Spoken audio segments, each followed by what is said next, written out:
Yo. One sec, let me check levels and shit. Hello. Okay. Nice. This stream about to get hit by the copyright. Let's go. The flags. I don't know what they actually call it. Or at least I forget what they call it, but I'm getting flagged tonight. This shit ain't being monetized because I be playing some music. This one is hello, hi, welcome to the show. This is the chill stream for today because I don't really have much to do or look into, or I mean maybe some looking into happens, but I'm just winging it today. You know, end of the year. I'm just chilling. We're all, I don't know. Well, I don't want to assume for everyone, but I'm just waiting for the new year, honestly. I'm just waiting for that. Because, like I said in 2023 about 2024, 2025, it's going to be cool, probably. I hope, you know? Because this year, there was some fun-ass times, and there was some not fun-ass times. And is that just life? Yes. But we're growing old, man. Growing old. Dude, time is crazy. Dude. Time is crazy.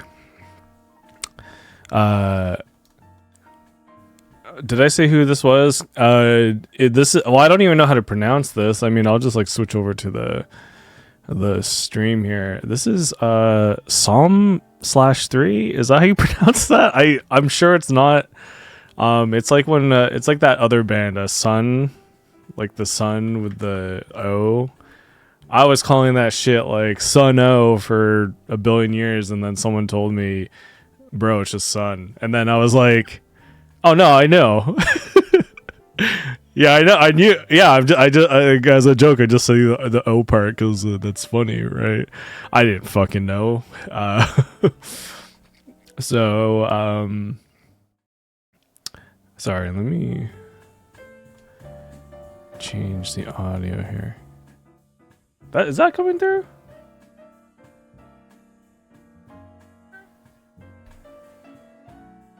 Okay. This is exciting. If I learned anything, trust the levels. That's what it's weird because like you should trust what you hear. They say that whenever they give advice about like mixing and stuff. It's like you're supposed to like know what you like if it sounds good to you, you know. But in this case of streaming, I feel like I've been fucked over just because I didn't really pay attention to the levels. For some reason, stuff comes off loud. Anyway, I'm not gonna get into the technical shit. Yeah. So this is I don't know how to pronounce them, but Psalm/3. They're a triplet. I know music. I'm so good at music. Yeah, just a chill stream. But there's like some stuff that I want to look into. Like a bunch of end of year lists. And then kind of go over the nominees for Game of the Year awards that are happening literally next week, like as Thursday, which I want to stream. I hope I could do that setup. I know I could stream it, but I don't know what happens if I post it because I wanted, people to see that. I did buy or pre-order the Power Rangers beat 'em up that's coming out the same day, so it might be a split screen of me playing Power Rangers and watching that stream. If I get bored of Power Rangers, I wanted to, open up a kit. That show is like a 2-hour show or some shit, at least in years past. So I don't know. I definitely don't want to play Power Rangers that long. Maybe, I don't know. We'll see what happens. But yeah. Man, I'm just a mess today. I'm just trying to get. Jesus Christ. Okay.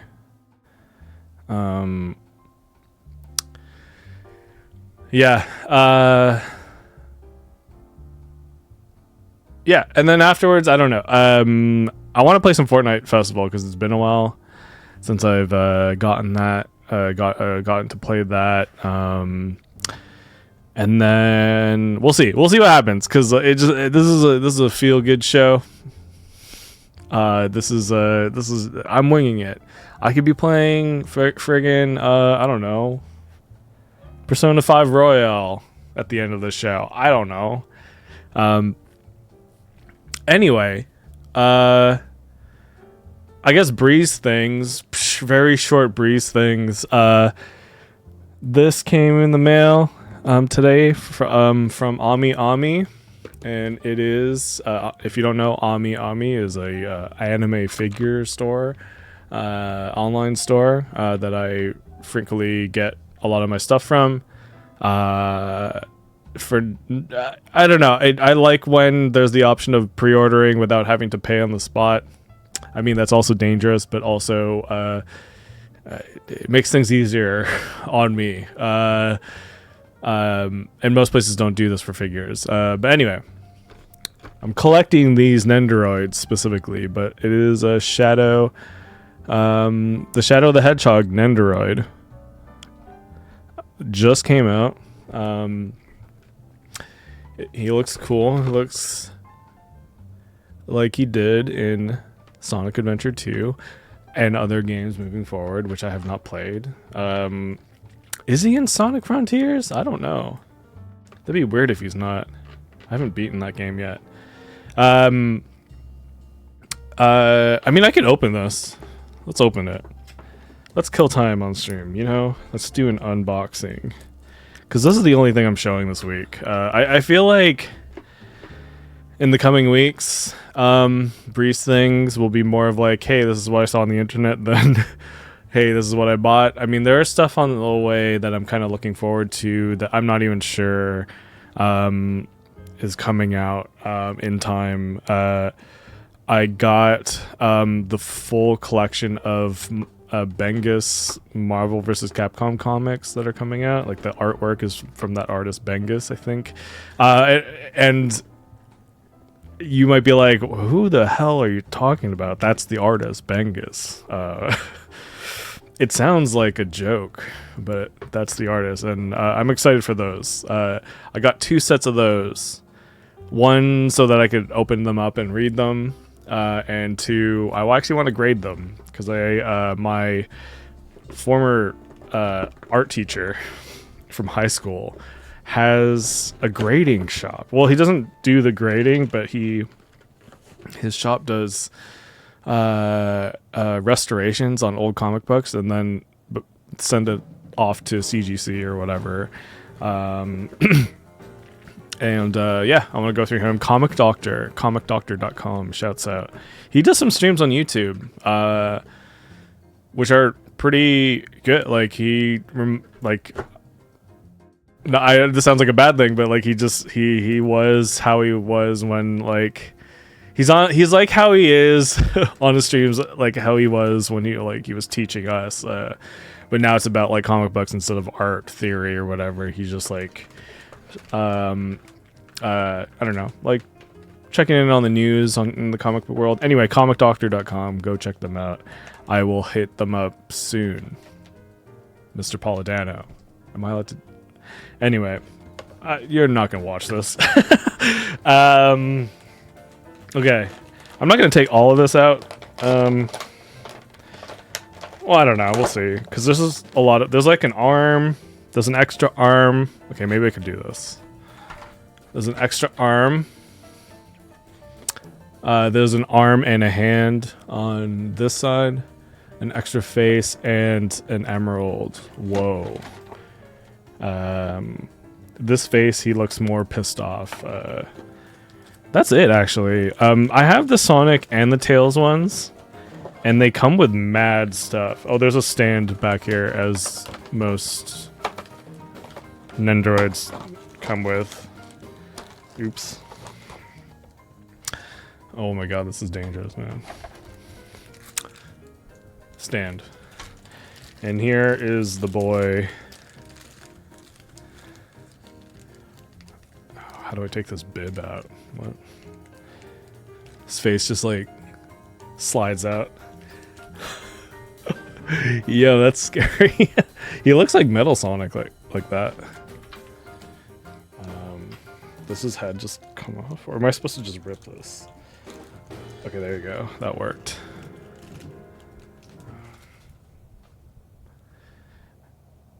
Damn, it's really nice just streaming with music on. I should do this more. This is still that Psalm 3 album. I'm just gonna play this whole album. That's the thing I don't know is like, I know I could stream the music, but posting it is maybe a little tricky. Though it was not bad. Like YouTube just like warns you and says, "Hey, you can't you're not monetizing anything, so it's fine to post like a whole video with music in it." And I did that with my Fortnite Festival stream a couple weeks ago. And they were chill with it. You could watch it on Twitch. You can't watch the VOD with it without it like cutting out at certain points. But anyway, okay. Here's Shadow. Very nice. I like Nendoroid a lot, but I only like Nendoroid when they actually look like the characters. Because if you have, I don't have one that doesn't look like a chibi version of something. Maybe I'll pull something up, like, let's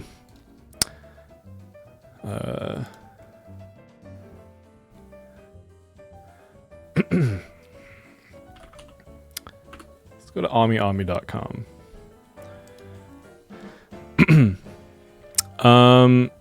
Like this one. Again, Arcane, shouts out Arcane. This is a new Android. I don't hate it. I just would rather like a Figma, like a full version of the character. I'm not too keen on like the chibi look, but like if you go to this just looks like Shadow. This maybe his head and body are, you know, different size. Like maybe his head's too big and he's a little bit smaller than he should be. But it looks like Shadow. I have a Hamtaro, and it just looks like Hamtaro, Ham freaking Taro.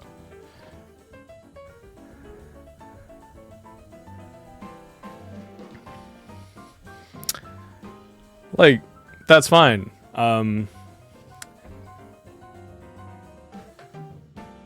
It's fine for me, at least. Super well made. Yeah, I think there. No, I don't think I know. There is a Garfield Nendoroid on the way, and I'm gonna get that 10,000%. So, and that one just looks like I mean, can I find that as well? Garfield.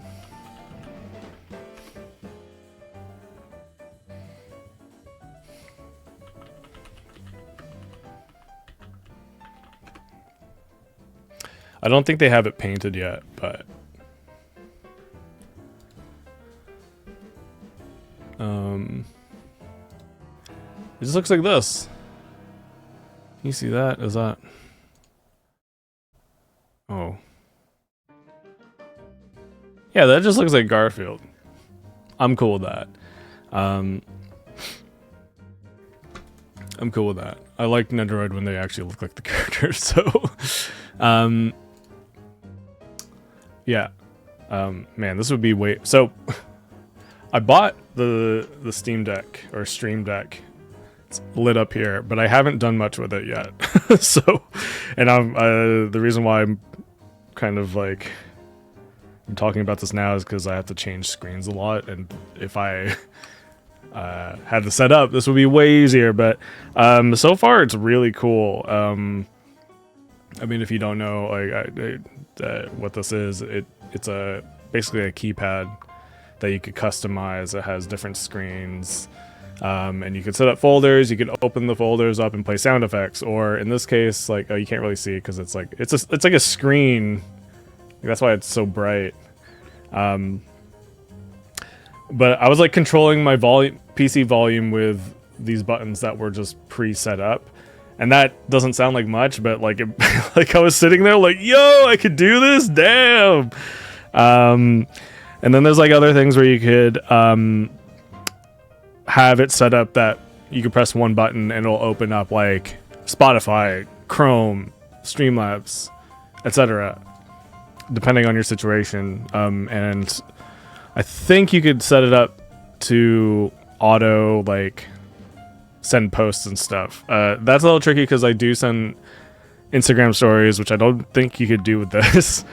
And it doesn't have Blue Sky support, which is where I post my my updates. So I think you could set it up like you could set it up so it still works for Blue Sky, I think. I hope. Regardless, yeah, I just need more time like looking into it. And just figuring out what I need to do with the Stream Deck. And also, I didn't know this pops off and you could have like a lower profile version. Like this is sitting on your desk. Like if my posture was nice, it'd be really cool to just like, it's good to have a different angle to it. Maybe, I don't know. Maybe there could be like an adjustable stand design change in the future, but maybe this is just a more stable design because you're pressing the buttons a lot. So I'm in the process. I made like a list on my phone where of things that I want to put in my soundboard, and I have a couple already in mind. I do want a whole thing. I to my understanding, I could go nuts. I could like just fill it up with sound effects. I think. I don't even think I'm filling the thing up. It fills the app on the piece. Anyway, technical stuff. But I'm excited to use it. I'm so excited to kind of put it into my workflow and stuff because that shit's fun. So I have this. Yeah.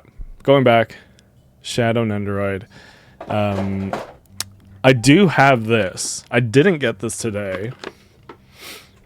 Knuckles Nendoroid. I got this earlier this year, and I have not opened it for some reason. So I'll open it now. This one I think comes with a background.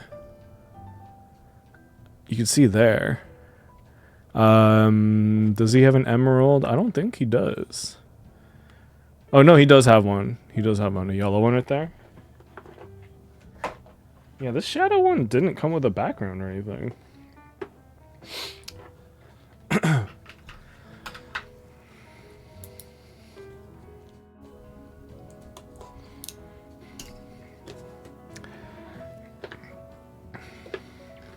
Damn.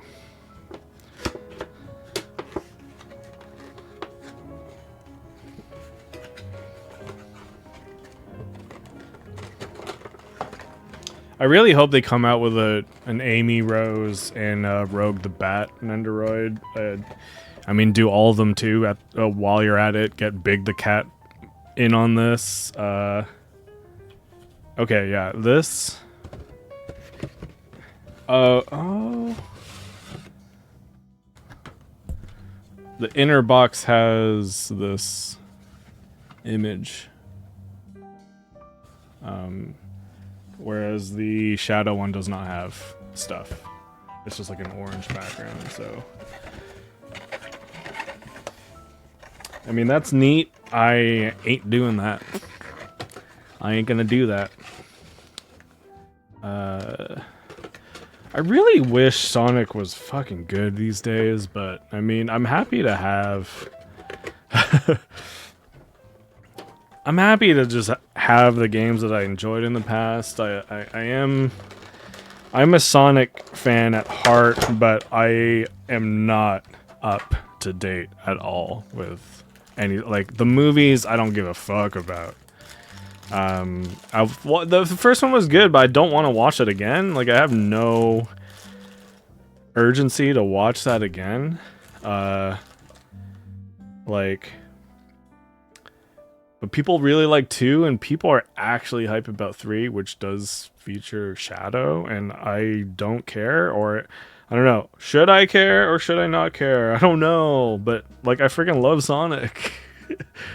I think that's clear enough. I like Sonic. I just hate how the direction he's taken over the years. Like, I love Adventure 1 and 2, but like, Sonic is his best when he's quiet and not friggin' smart, not a friggin' smart ass. Cracking jokes all the time. That's not my Sonic. That's not my Sonic. My Sonic is all the Genesis games. Adventure 1 and 2. I'll take the Game Boy Advance ones too. Damn. There's one DS game I've not played. But everything after that, even the new one that came out, Generations, with Shadow,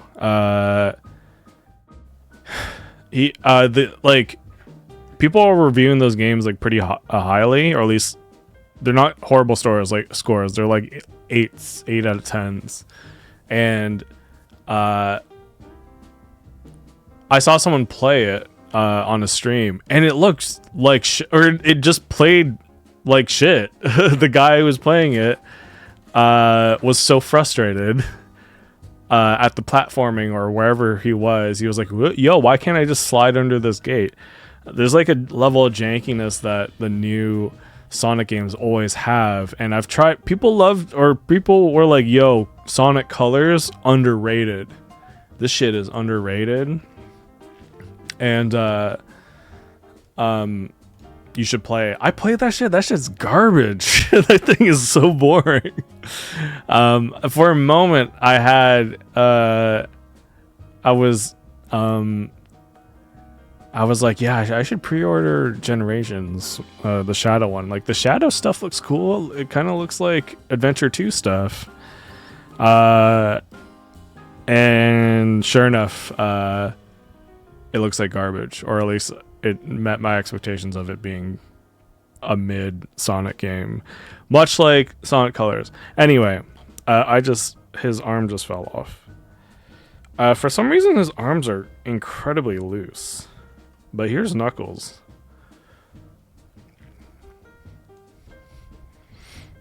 Very red on stream. I really like his, I don't know what you call it, hair. It's not really hair, but I don't know what else to call it. He does come with more stuff in comparison. He has 2 arms with hands. 2 different, like, mouthpieces right here. And then 2 sets of eyes. So there's a little bit more action with Knuckles here. Obviously the stand is in here. Ooh. Okay, now I have to like set this up later, which I'm not looking forward to. Anyway, happy to have these. Oh my god! The boys. Du boys. This shit's gonna fall. Yeah, like I said, I gotta save some money. Going on a trip next year. And I won't have a job. It's all good, it's all good. But Yeah, it just happened to hit a very specific time when I started these streams of like, hey, sales are happening. So that's why I had so much shit to show, and now we're nearing the end of that. Yeah, I think that's it there. Oops. I have to be very selective. I've also like, I don't know. I'm not looking forward to any games that are coming out. Like Monster Hunter I am, but like just mainly for the FOMO that I know will happen. I love Monster Hunter in theory. All this stuff checks off of things Brian likes, but it's the obtuseness of that game that like always turns me away. I'm giving this one a third chance because World was my first serious Monster Hunter. Rise was like an attempt at me getting back into it, but it didn't really grab me because it was on the Switch, and it didn't. It didn't run poorly. It was playable. I was like, oh, this feels like super. I feel like lifting up this giant ass sword feels way more heavier on the Switch version.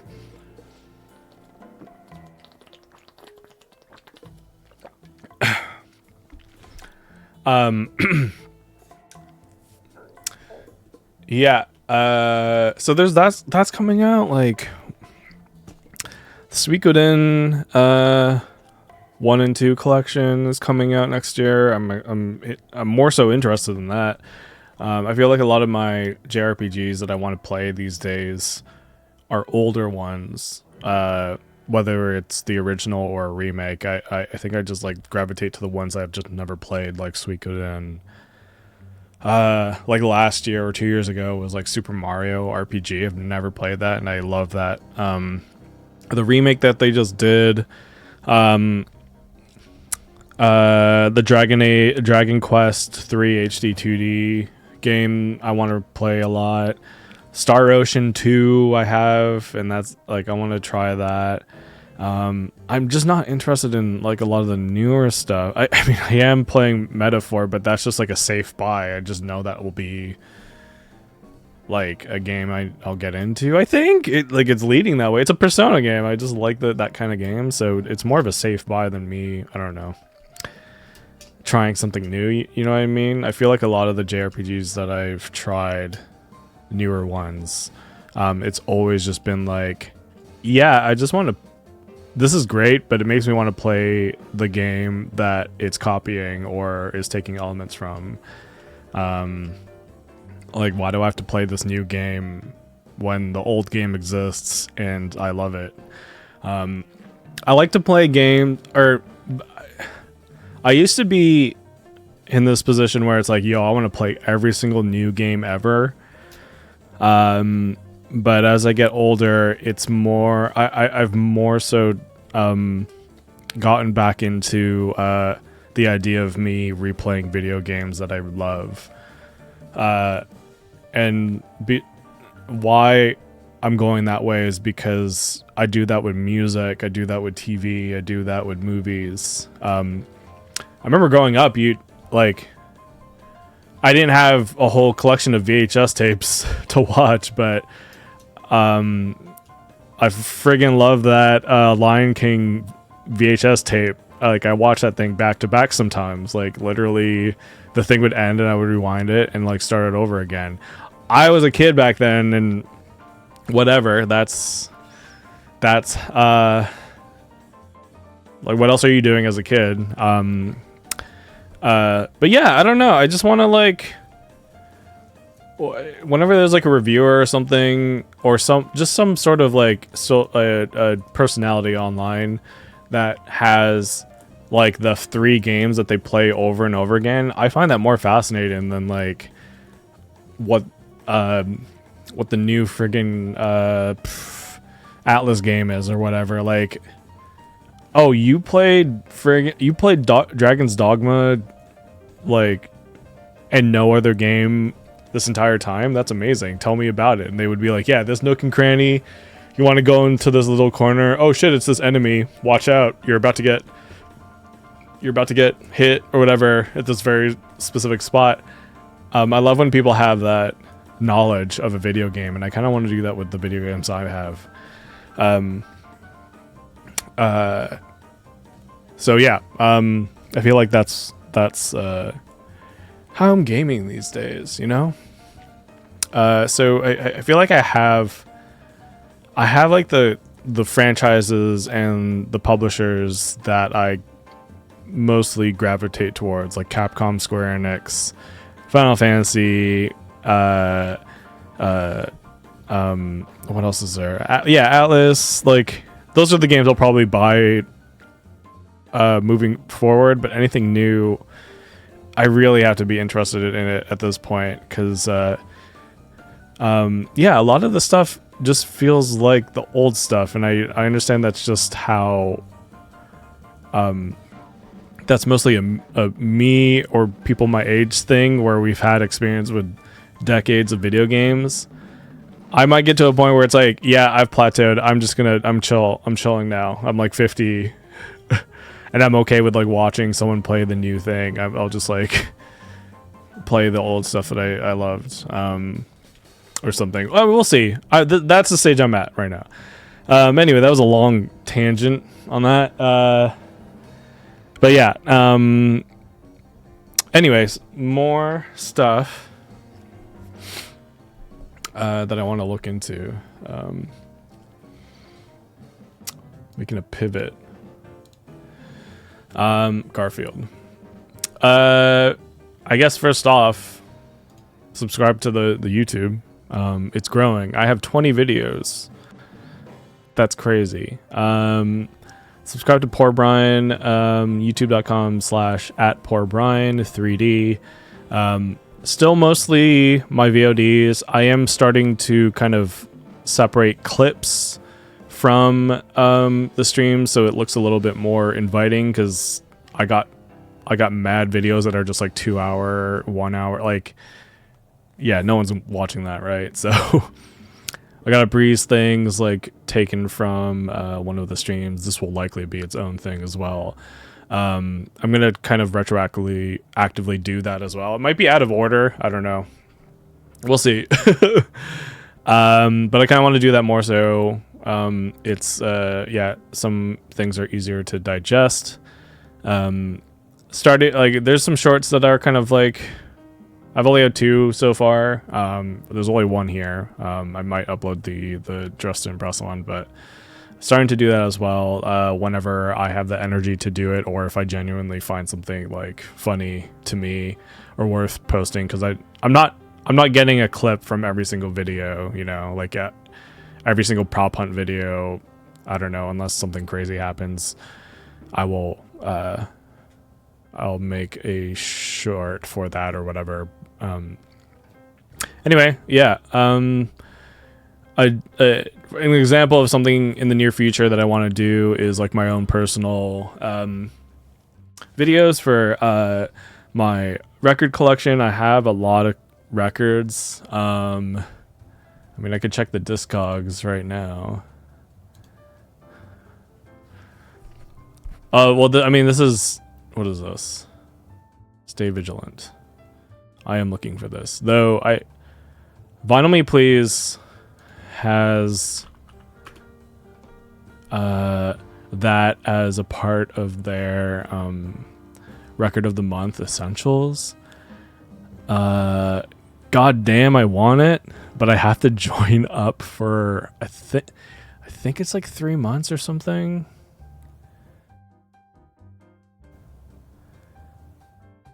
Like, okay, you can buy it for 1 month at $54 American.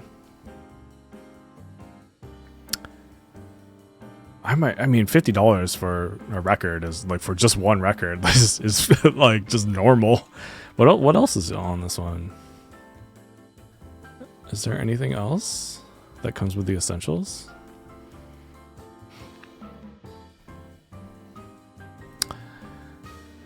I need to get this at some point. Anyway, so maybe this could go away.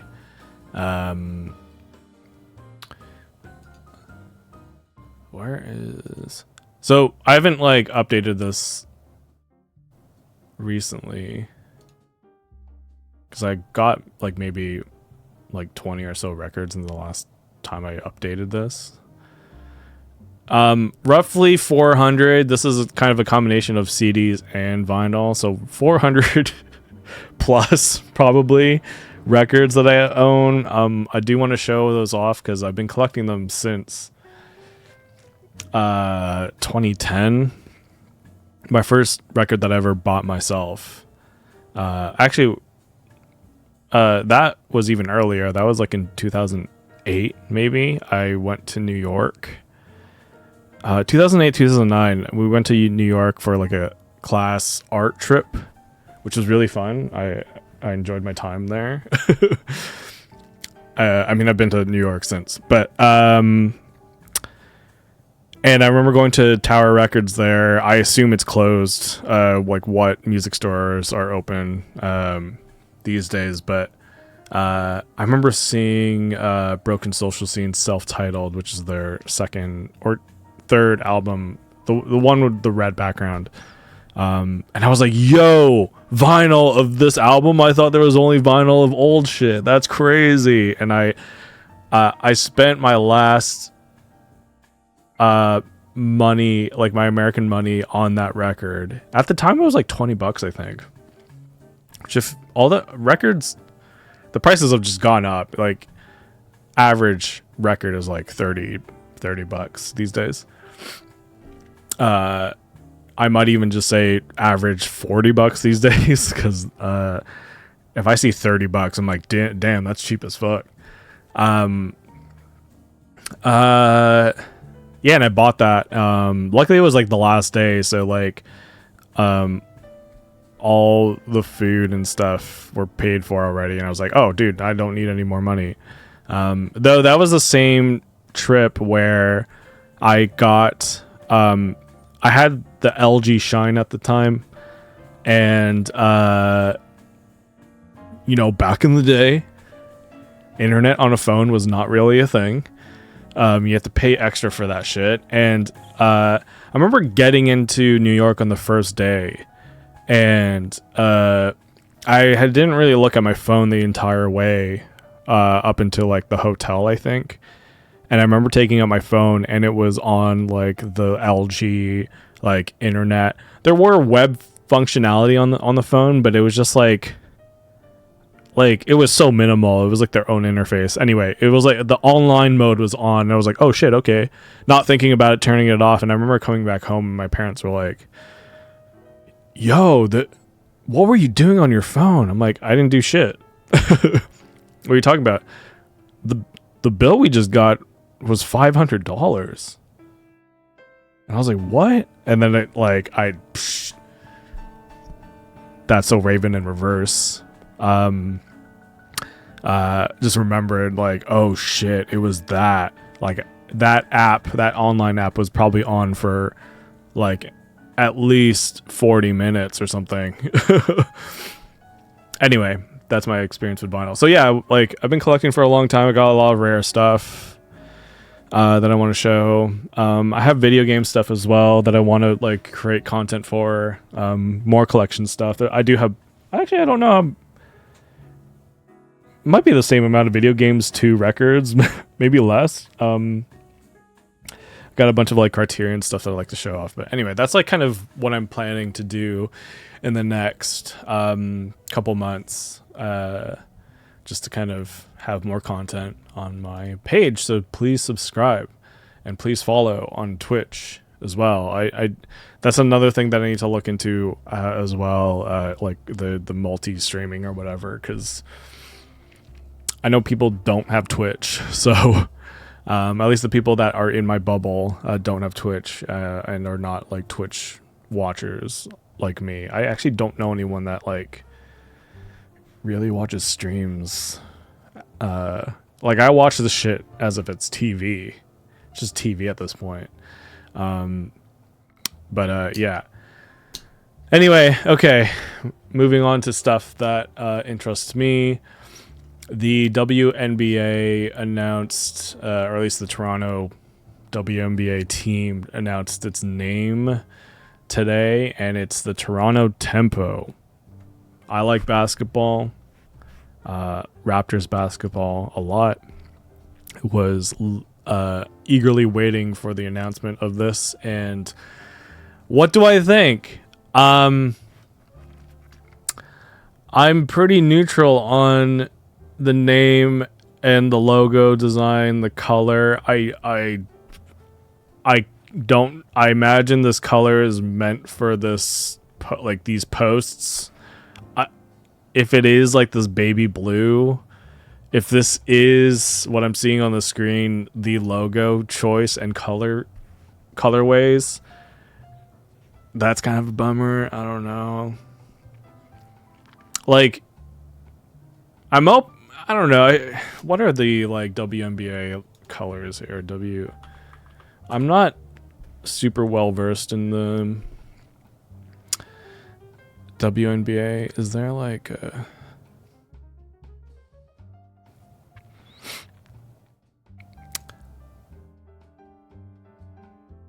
I'm just trying to look at colorways. If I just search that, like, colors, team colors, maybe better.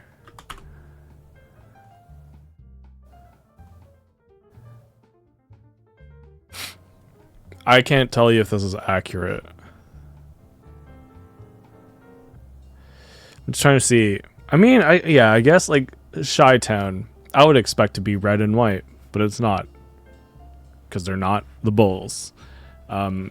Phoenix, and again, I don't know if this is just like the colorways of their special jerseys or whatever, but Phoenix, though there's two Phoenix ones, or there's two of each actually. Okay, yeah, the Chi-Town one I would have. I don't even know what the team name is. The Phoenix one has the matching colors to the Suns, so they're like Los Angeles. I don't know what they're called. They have similar colors, except they're black.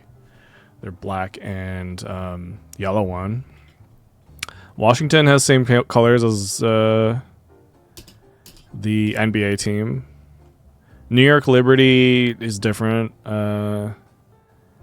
Las Vegas, there's no Las Vegas team, so that's where the red and white. That's probably why Chicago's like that. I don't know. I don't have any. I have zero history knowledge. Indiana is kind of different. Like, in my mind, I was like, yeah, they should do purple still, but like, what colors? If they are this like baby blue, I guess it kind of fits in with the colors. I don't know. We'll see. I'm not a hater on this. There's a lot of people that are hating on this logo right now and name. There's this that I saw. I had to pull this on Twitter because a lot of the Raptors folk have not moved over to Blue Sky yet. But this is funny if you don't know. Whiplash. That's not my tempo. Maybe this should be the mascot. This should be the mascot, right? And then this one, Toronto Tempo, all I could do is accept this, which I also feel that way. It's like, what are you gonna do? You're gonna be a hater on that, on the name.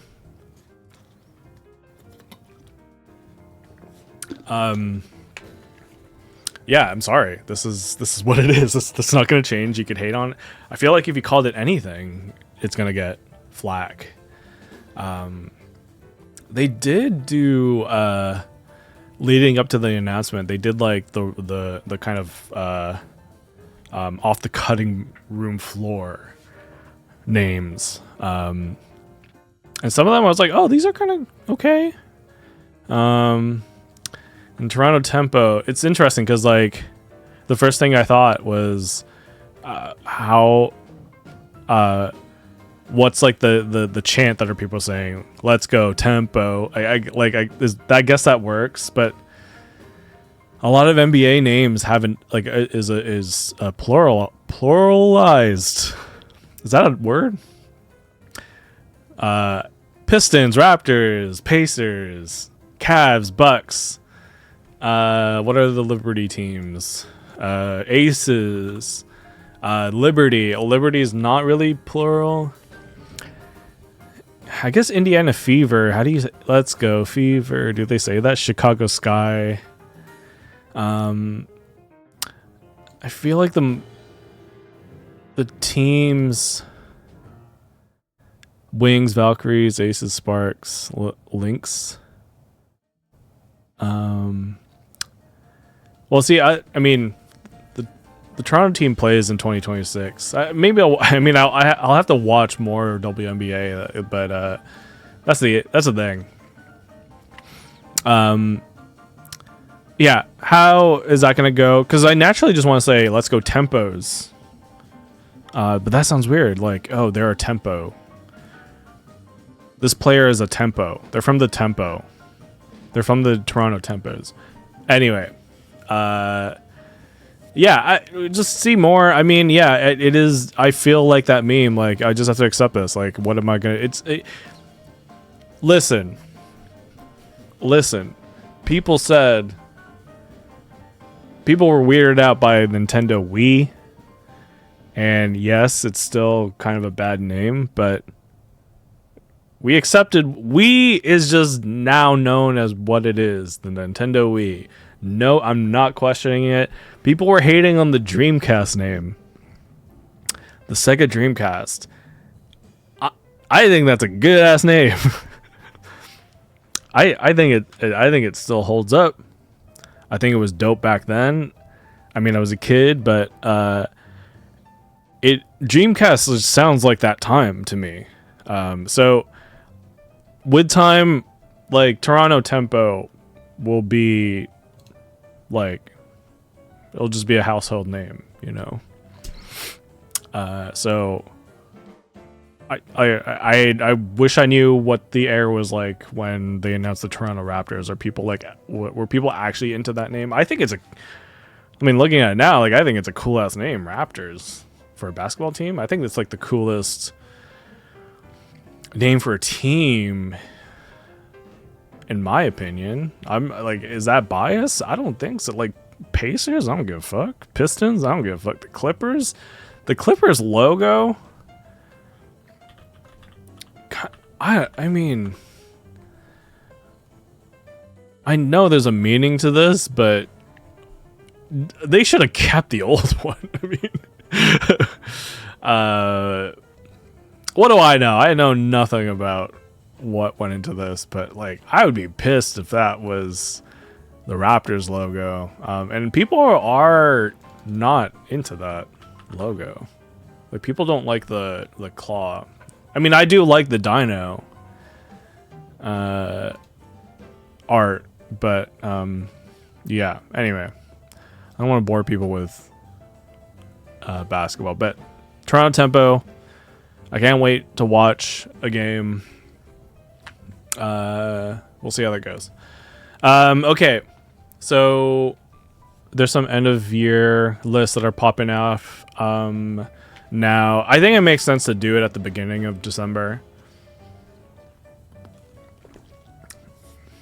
I feel like November is the last month where you could where you have the time to acknowledge something is game of the year. I feel like it is cutting it close, but I feel anything that happens in December is just recency bias. So to the people that rush and play games at the end of this year, it's unfair to the stuff at the beginning. I don't know. Like, my games of the year always happen at least before summertime. Because you have the entire year to think about that game. Think about how it is. Same with music. Same with anything, really. An album that comes out in December, I just consider it like it can't be album of the year. It didn't have even a year to exist. So barely a third of a year or a fifth of a year. Like, it had zero time to sit. And a lot of those albums grow over time. People might have not liked it at the beginning, and then throughout the entire year, they're like, actually, this is dope. So I do kind of agree with people just like launching their game of the year lists now as opposed to like waiting till the end of the year, because nothing's gonna happen. Even if your game of the year came out like in December, it's not fair to the other stuff, in my opinion. So anyway, I have 2 pages that have posted something. At least these are the 2 ones that I always look at. This one's Pitchfork for music. I have not looked at this yet. I have not also listened to 50 of these albums for sure. I've not really listened to a lot of new stuff. Though, I mean, I'm already seeing like Cindy Lee and Vampire Weekend on here. 2 of albums I listened to. I do like Cindy Lee more. My bet, it's either Brat or the Cindy Lee album. We'll see. If anything, Brat is second or third. Top 3, Brat will be there. Has to be. You can't deny how powerful that album was this year. I like to think album of the year isn't necessarily like the best album. It had like a movement, if anything. Like yeah, what Brat had, or I'm just thinking about other album of the years. I don't know, Kendrick Lamar, To Pimp a Butterfly. Like people were into those albums when those came out. Fiona Apple, Fetch the Bolt Cutters. A weird time when that came out, 2020. But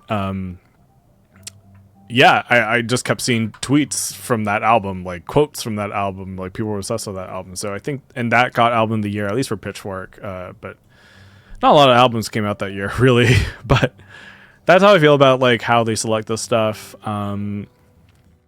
It did get 8.3, I think, as like its own review, but I've seen like the top album of the year be like an 8.2 album or whatever. So I'm thinking it's like a top 3, but we'll see. I have not looked at this. I did scroll down like a little bit when setting this all up, but we'll see. And I will not know most of these albums. So like this one, Wendy Eisenberg, Viewfinder.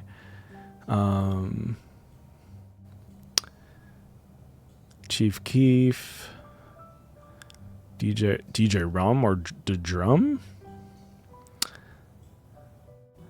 Haladro Negro. Like, I like this artist. I've not listened to that. Like, what is this album? 454, Castle Dreamer, Milan W.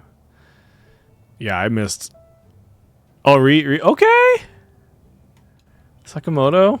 I did listen to this. It is kind of a sad listen, but rest in peace, Sakamoto. Probably my favorite out of Yellow Magic Orchestra. Maybe my favorite artist right now. Yeah, Ryuichi Sakamoto. Glad he's up here. I haven't listened to it enough because it is very sad. It's just like piano ballads. I think he plays covers of his work from years past, like Wymo stuff, his solo stuff. But you have to be in the mood to listen to this, for sure. Erica, don't know what this is. Being Dead Eels. I used to be such a Pitchfork person, and now I don't give a fuck. And because like every day I would look forward to their best new music or whatever they reviewed, and I just would always get their best new music records before Spotify and friggin' remember Rdio? Dude, remember Rdio? I was on that shit. I was buying CDs and vinyl, and that's the only way. I mean, you could have torrented stuff, but like that was the only way you could listen to music back then. It's like, oh, something got best new music. I need to listen to this right now, and for you to get like an accurate copy of that album, you had to buy the CD or get the vinyl, and it was like such a big deal if like, at least for me, like, hey, does this vinyl come with the MP3s? I need to listen. I need to put this on my friggin' iPod. Which, side note, friggin' reissue the iPod. Goddamn. If Apple got into that side of business where they're reissuing old products that were like new, that'd be sick. But they're not going to do that. I would love a reissued iPod. Kelly Uchis. I didn't even know she put out an album. Okay, Sabrina Carpenter. Espresso Got was in my head for quite some time. Right for the riff raff. I want to dive into their work. I don't know how to pronounce that. Veer or Xavier So Based. This album cover is hilarious. But apparently this album is great. Godspeed. Okay, Vampire Weekend at 26. Whoa, Jay Lynn put an album out. This is when? What do they get? Jay Lynn. I love Jay Lynn. Coma. See, I'm so out of the touch right now. Just listening to a lot of older stuff at the moment. An 8. Oh man, I gotta listen to this. Footwork, y'all. Footwork. Footwork. Oh my god, I'm getting spoiled. The Bandcamp. Woo! Does her thing? Cause this Dark Energy is like the banger one. Black Diamond. Oh my god, so good. I mean, I could play that right now. Black Diamond. Oh, wait. Jalen. I hope I'm pronouncing her name right.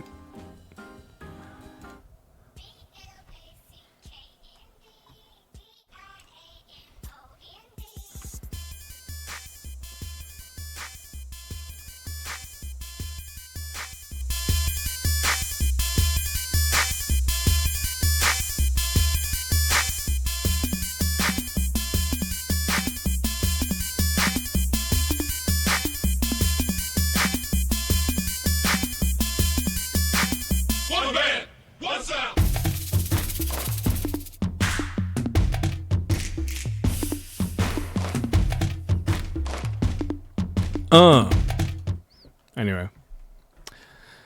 Let's put on, what should I put on?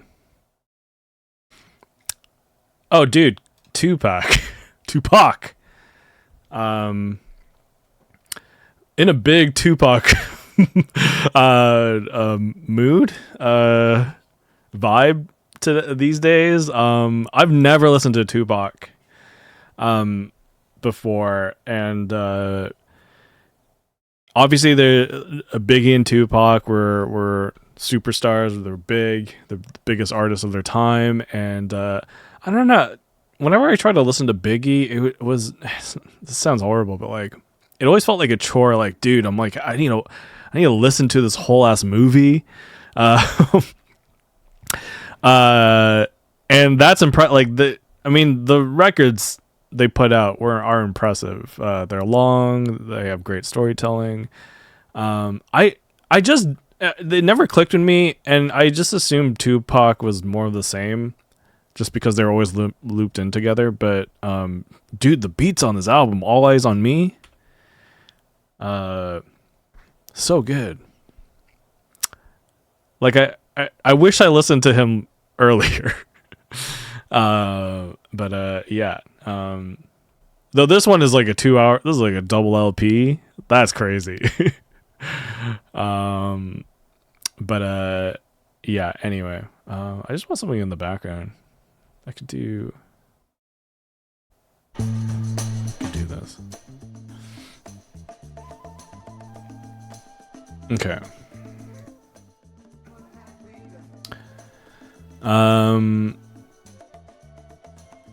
Actually, no, this one. I like this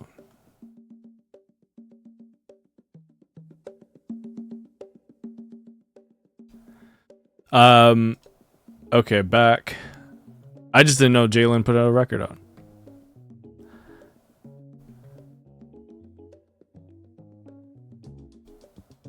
Claire, I didn't know she put out a record too. Okay, we're in the top 20 now. I listened to her first album and it was really good. I don't know any of these. Oh my god. What is this? After years as a space-gazing electroacoustic journeyman, Portuguese soundscapist Rafael Toral tamed his arsenal of homemade noisemakers and reinvented the blissful slow-motion drone of his so an experimental joint. This album art looks like a Jack Johnson record. I would not expect that from that. Newly Fur Yanya, I really love her previous album. I forget what it's called, but I really like that album. I do own it. I do own it on vinyl. I own it on vinyl, bruh. Where is it? Here, yeah, Painless. This album, very good.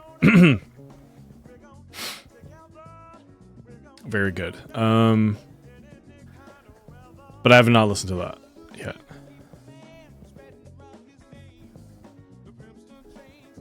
Astrid, Blot, Mount Erie, Waxahachie. It's been around for a minute. I see this one going around a lot. I have not listened to it yet, but I do see it. It is up here. Okay, Brat 2. Cindy Lee. It is. Okay. This album is amazing. A lo-fi album, like dual LP, like, I mean, you could almost consider it that. I don't think it is actually made to be dual LP, but 32 tracks was just dropped. The only way you could get it was like paying whatever you could on like their website. It wasn't even on Bandcamp. There was a YouTube like full stream of it. I ended up buying it. I wanted to go to their show in May, I think it was May, and they canceled. I'm not sure why. It was a bummer. I was actually one of the few shows that I want to listen to or see. Cindy Lee, Diamond Jubilee. It is really good, that album. I'm kind of happy I was expecting this to be like top 10, somewhere in that. It is top 10, but like low, not 1 for sure. I've seen they gave this a 9.2. I don't think anything really scored that high this year. But yeah, they I've seen 9 pluses be like way lower on the top 10. Sometimes it's even like top 20 and it's like a 9 album. So I've seen them do that. Like this one I think got like 8.3 and it's number 2. Anyway, the friggin' number doesn't matter, but I'm happy it's here because like it is. I don't know if a lot of people like this didn't reach cultural levels of brat. Oh, I said it weird. Brat. I think this is the true album of the year. That's why it's at 2. Because you can't deny how big this shit was. Like, it was everywhere. It still is. Anything that's friggin' green right now is a brat related thing, and people are still saying that. I never really was like, the album's fun to listen to, but it's not one I like constantly want to go back to yet. I find it hard when an album does have a lot of hype that me experiencing it afterwards kind of sours it a little bit. So I have a feeling 10 years from now I'm gonna go back to this album and be like, what the fuck was I talking about? This album's amazing. Because I'm at that stage with a lot of albums that I listened to back in 2010, and I'm like, damn, I thought this album was like kind of ass at the time, or like I was just kind of bandwagoning, I guess, like to a lot of bands at the time, and just like jumping in and trying or forcing myself to like something, but out of context, especially after 10 years time, them sitting on their own lets them shine a little bit more. And I know this album will get to me much later in life. Friggin' Robin's what was it, Body Talk album. I thought it was good at the time, but like I was just trying to fit in, to be honest. But I revisited that recently, and that's a fucking banger of an album. But yeah, Cindy Lee, I think if you're gonna do, I don't know, your art major response, this would be the true one. This would be the one that's like, yeah, this is like the best album of the year. On a technical level, not even a technical level, it's actually really good. What's the song that I like from there? Sorry, I'm just opening up my shit. Great album right there. Cindy Lee. I really like Dreams of You is good. All I Want Is You as well. Baby Blue is really good too.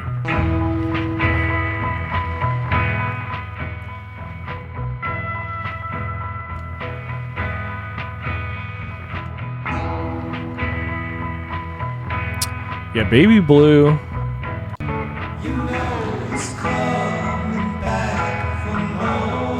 Like this is the music that I kind of wanted to make when I was 20. Like I wanted shit to sound like this. The one that really got to me though is Kingdom Come. The guitar in this is crazy. Like this lick that they play here.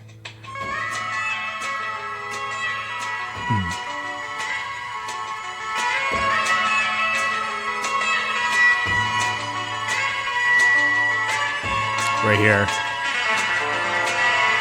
Damn, that's crazy. I can't do that. I think there's a video of someone playing it. Let me see if I can get that. Let me see.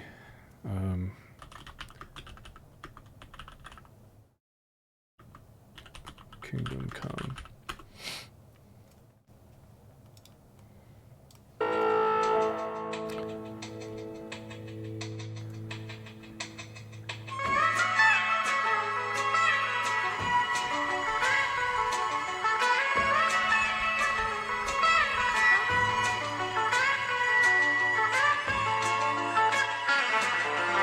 That's crazy.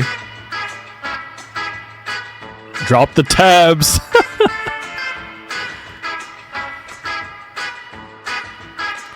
Dude. Yeah, I love that song. It's all in the realistic guitar method. Don't know what that means. Yeah, I agree. The noodly little guitar lick at 17 seconds is probably the coolest thing I've heard on guitar. I agree. Anyway, Brat. Doon. I'm not mad at this list, even though I haven't listened to most of these. I'm sure they're great. Okay, there's that. Now to video games. This is Polygon's 50 best video games of 2024. I didn't play that much either this year, I feel, but I've watched people play a lot of these games, so we'll see. We'll see. I think, well, I want to do my own video of game of the year, and I have an album of the year, but it's not going to be like a top 10.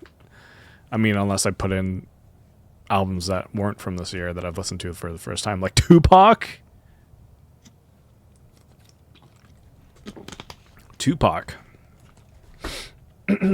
Okay, Polygon. Let's get some music. Let's get some music up here. Sorry, I don't want to fill my screen with stuff. Whatever. What am I talking about? Azar Lawrence.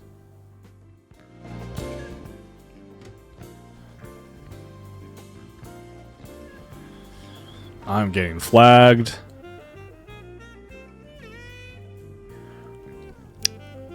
The things I'm listening to these days: jazz and bossa nova, Brazilian, Portuguese music, bangers.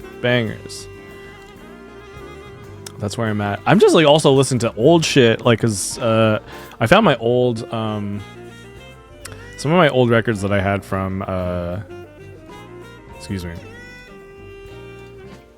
that I had from way back in the day, that I just bought, like used copies of, like, excuse me, Black Sabbath's Paranoid. Damn, that's a good ass album. And I kind of want more of that. I just want more 60s, 70s stuff right now. Actually, it doesn't even have to be like bossa nova or jazz, but that's what I'm going through right now. That's what I'm going through. Okay, 50 best. I've not looked at this as well. They do have this video, but I'd rather this list. How the Polygon top 50 list works. I'm sure the Pitchfork one had this, but everyone who works at Polygon had the opportunity to submit a ballot of up to 25 games they liked this year. Those ballots could be ranked or tiered, and you can see everyone's top 10s in the comments below. Nice. We can look at those. Actually, I don't know who any of these people are, so... we then took the results of those ballots to make the list you see below. Any game released in the US this calendar year or that had a major update is eligible. But since we are publishing this early in December, some December releases are underrepresented, which is fine. Like, Power Rangers comes out, the beat 'em up comes out next week. That's not making that. You had a couple weeks with that game. Like, it's not gonna jump. It could still make it as like number 50, but like, it's not your album. It shouldn't really be on your games of the year because it's December, bro. Honorable mentions. Games that received votes but did not crack our top 50. Final Fantasy 14 Dawn Trail. Kind of expected. Or I'm not surprised because, like, I mean, I haven't played it personally, but I haven't heard much from it either. And the last couple expansions for Final Fantasy 14, people were nuts, including me. That Endwalker, when they announced that was like such a big deal. So Dawn Trail is just like a new arc. And I don't think anything... I mean, I'm not following the community that closely these days, so... but it doesn't sound like anything is, like, that crazy or mind-blowing, especially when it came down to, like, Final Fantasy 14 Endwalker. I'm actually kind of surprised at Persona 3 Reload being snubbed. But I can't say much because I haven't played it yet. So I thought that would be up there, at least in the top 50 for sure. But it's not. League of Legends 14. I'm not gonna comment on that.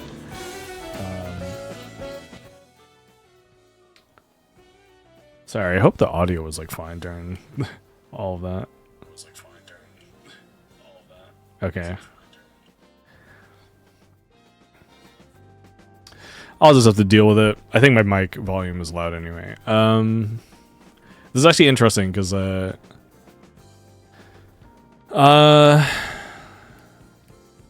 Infinity Nikki. That's a game that I'm like, what is this game? I keep seeing it right now, and I've not seen it up until this point. Like I looked up. I haven't not like hit play on anything, but I just saw this, and I'm like, why are people talking about this game? What is it? I mean, I can watch a review right now. After spending over 40 hours in the batty, fashion-obsessed world of Mirrorland, I think Infinity Nikki might just replace Genshin as the new standard that future open-world gacha games are compared to. The main reason I suspect we'll all be changing the target of our eye rolling is because, while developer Infold Games has clearly nabbed this is a Eurogamer. Genshin Impact's now signature open-world design, it's the first of these post-Genshin style of games to hit the sweet spot between emulation and innovation. Infinity Nikki is actually the It doesn't look awful. Nikki series, with previous entries only available on mobile. It does look like that. Context, though, as this latest entry seems to be a brand new take on the fairy tale-esque world of Mirrorland, along with alternate versions of pink-haired protagonist Nikki and her adorable barbecue-loving cat Momo. Of course. With Infinity Nikki, the series' focus on dress-up menus and visual novel-like storytelling has shifted to a nice fit. World for Nikki to jump, float, and cycle her way across.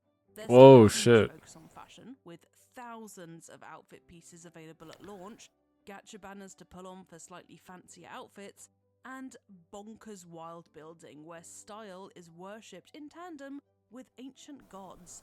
Only now, your main reason for dressing Nikki up is to simply look cute while exploring. Oh my god. Girls, gays, and theys can appreciate. Initially, during my first few hours in Mirrorland, it didn't really seem like there was anything particularly remarkable about it. There's the usual chests that reward in-game currency. Yeah, I'm good. Like, I don't need that.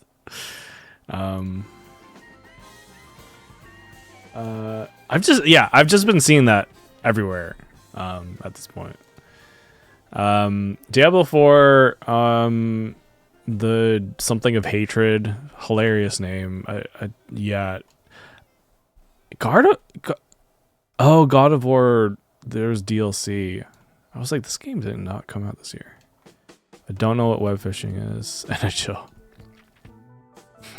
Teamfight Plucky Squire, yeah. That was one game I was kind of looking forward to, and people were saying it's cool. It's just like undercooked and a lot of, because there's like different game mechanics throughout this entire game, which I understand. Yeah, like it's hard to make a game good if you have, I don't know, 10, 20 different things you have to focus on as opposed to one gameplay mechanic, if that makes sense. Pepper Grinder is another one that looks cool. I've not played though. People like Cat Quest 3, which is interesting because I have not heard praise for this game until Cat Quest 3. 1 and 2, I've always seen them and I thought they were just kind of rip-offy type games, but what do I know? But people love Cat Quest 3. Crow Country looks really cool. Like, I actually do want to play this game. I almost did for Halloween, but Country. I love the look of this game. It looks like it's very PS1 horror game vibes.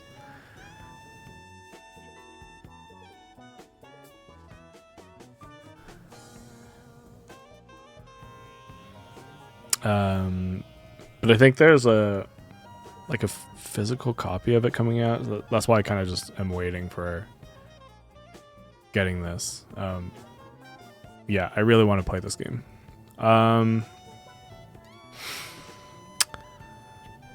SteamWorld build Pokemon TCG Pocket. I mean, I am playing that.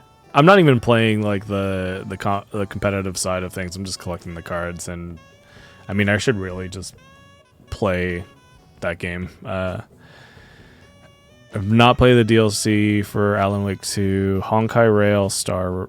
I mean, Shin-chan, Halo Infinite third-person mode, and Halo 2 update. That's crazy. Princess Peach, kind of a. I mean, it's probably like a good basic game.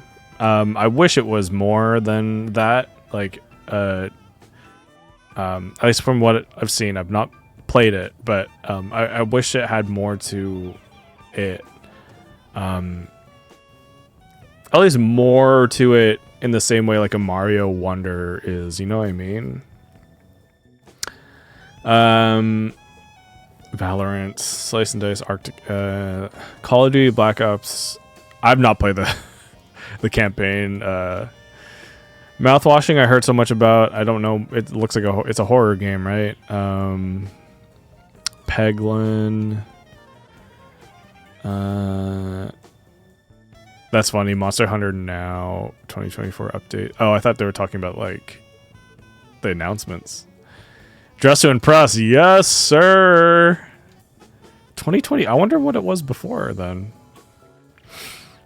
Dead Rising. Yeah. I don't know. I don't know how I feel about Dead Rising anymore. So,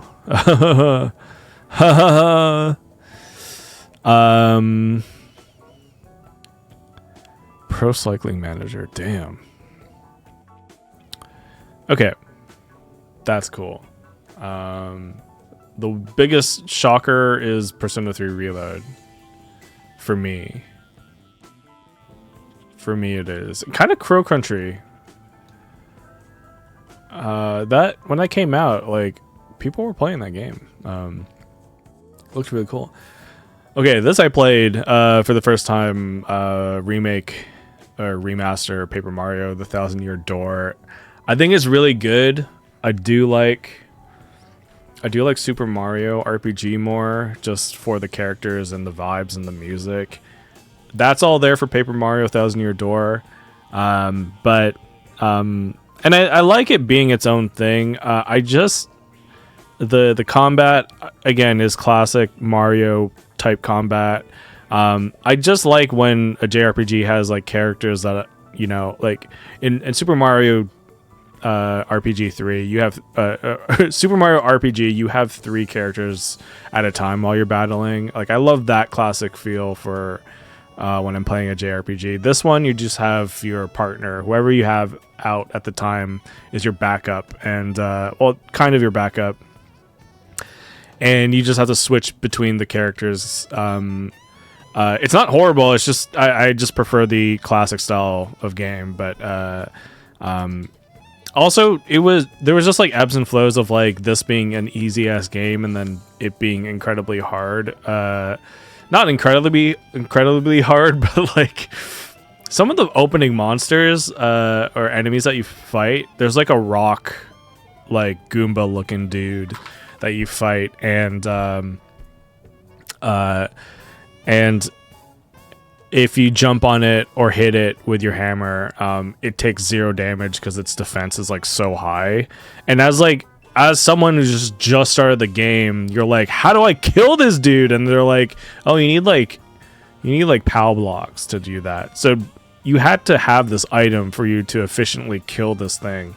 To my understanding, at least, unless there was an actual thing that I missed, but there was stuff that kind of did not make the opening hours of that game that fun. I was just kind of questioning like, I don't feel like I'm good at this game or whatever for a large portion of the game, and eventually there was a turning point for me where I was like, okay, this game is tight,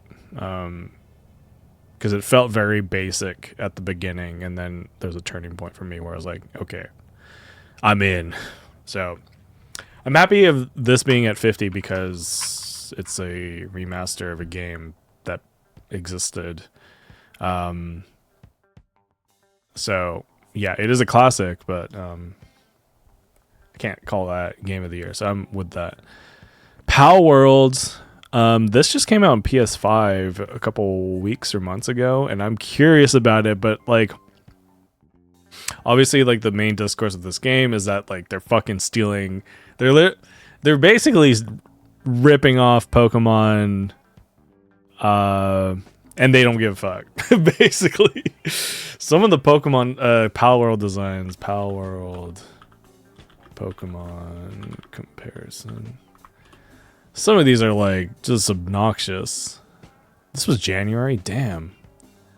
Pal World sounds like it came out last year, but it was really this year, huh? Yeah, there's just like stuff like this is the Pal World and this is the Pokemon. There's this Pikachu looking dude. There's a Fusion, Charmander, Vulpix. Like that. Like you just flip that shit around. It is a cow, but like the same face. This is the same face.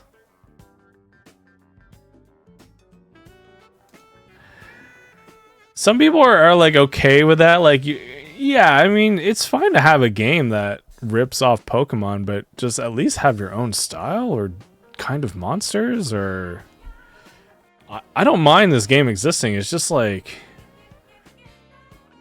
yeah, why are you copying someone's homework right now? Make your own shit. The structure of the game looks cool as hell. Like you're like surviving and like I think you shoot like actual Pokemon or whatever. Pal World. What do they call the monsters? Pals. This was only on This was like Xbox Game Pass or whatever. It was like exclusive for at the beginning of this year, so I've never played it, but I am curious. Like people were mad playing this game when it came out,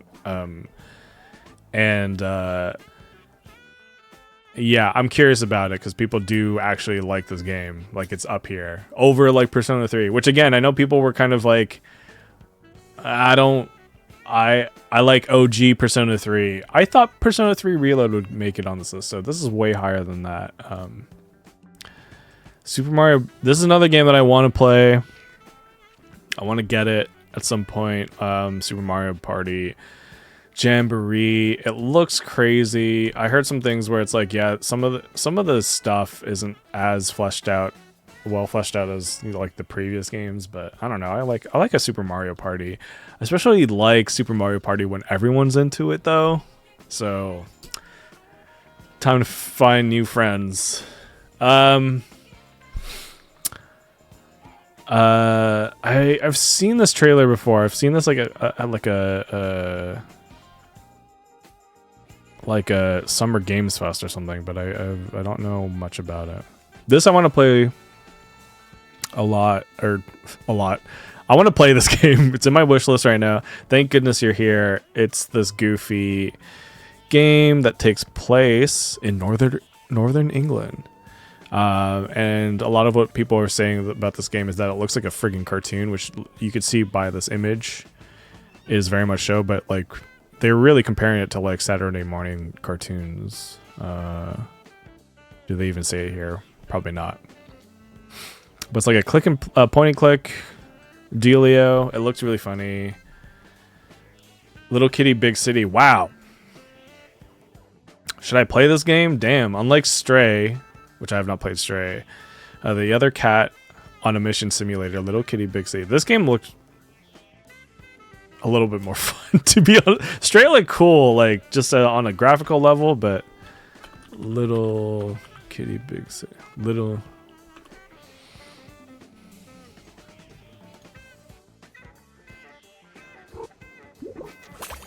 Cat owners often spend time looking their fur-covered creatures in the eyes and wondering what they truly want. Would they enjoy the world outside, or would they immediately come running back to their parents' protective embrace? Little Kitty Big City attempts to answer this question for indoor cat owners out there through an adventure that fictionalizes the thoughts and feelings of a feline friend lost in a small Japanese metropolitan sandbox. Adorably animated and full of personality, solving platforming puzzles in this charming environment is a relaxing time from the get-go. But like a cat aiming to jump up to the top of a dresser and not quite making it, Little Kitty Big City falters in a few areas that keep it from being a wholly satisfactory experience. Word? I don't like physics-based games either. Like, I hate when something, like, for example, you're just trying to get something into an area. I don't know, you're pushing a snowball into an area that they want you to push it. Or aim it into something, like a basketball into a net. And if there's like physics-based stuff in it, I hate that. Like, I could shoot the shot 2 different ways, or I could shoot the shot the same way twice, and it'll do 2 different things. I don't like that. I want to know if a basketball is going into the net, okay?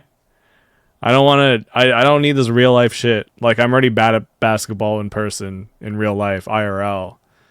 I want my video game to fucking make me NBA superstar. God damn. Like, Wii basketball. Give me that shit. Octodad is a game where I love the concept of that game. You're this like goofy octopus dad who's trying to not reveal that he's an octopus, but you're an octopus clearly, and you're like kind of you're like wiggling around this game, and it is physics based, so there's like a lot of times where it's like, put the friggin' cereal in the basket, and you're trying so hard to get it in the basket. I know that's part of the game, that's part of the fun of the game. It's supposed to be goofy. I'm laughing at that shit too, but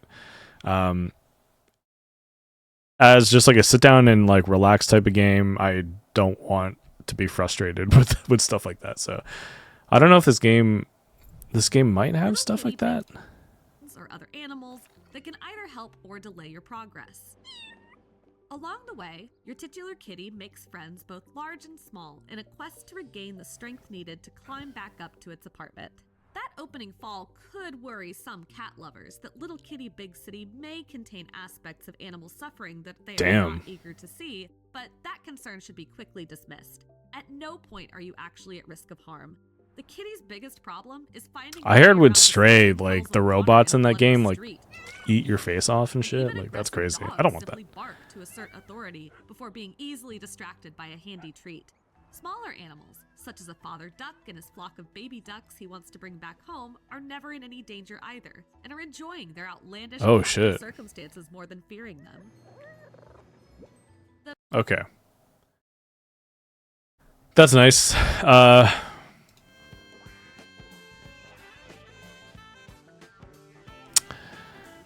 Zenless Zone Zero. I played a good amount of time. The character design in Zenless Zone Zero is very horny.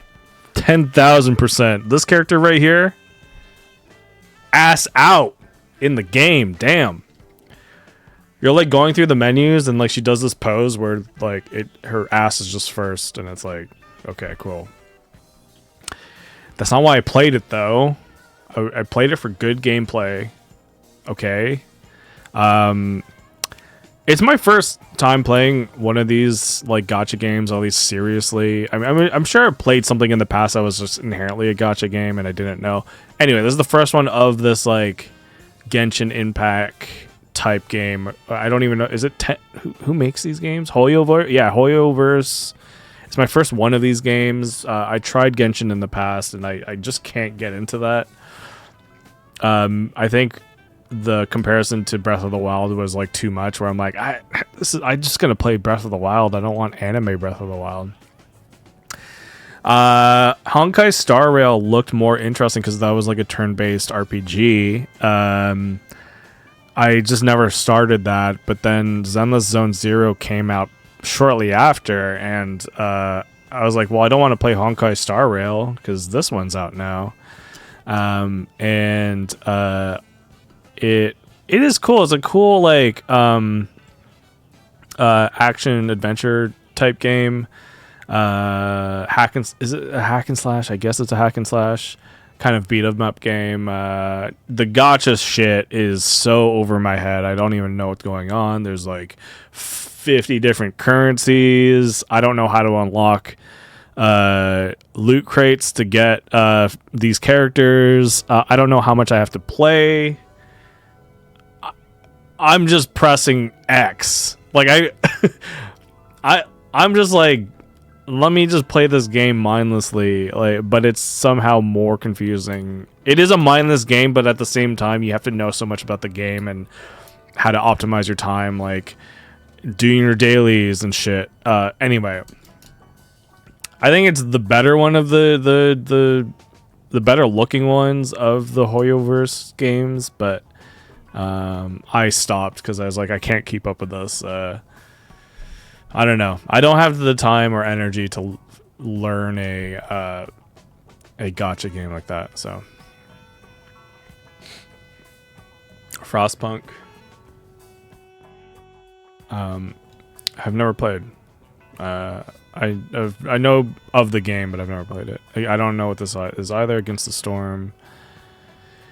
I do have this Unicorn Overlord. I do want to play this at some point. It looks really cool. It's Vanillaware. The art looks really good. The character design and everything design is incredible. It's like storybook anime. Like it's what I imagine. Like, I don't know. It's art that's good enough to be in a museum. At times I'm like, dude, this is so beautiful. With every game that they do, every Vanillaware game just looks like this like elaborate painting that, if you didn't know, could have been from ancient times. So this is just more of like a Fire Emblem take, their take on Fire Emblem in their art style. So I love 13 Sentinels, the previous game, and that game, dude, play that game, dude. But I haven't had the chance to play Unicorn Overlord. Just the timing of shit. Duck Detective. I've seen this around. The Secret Salami.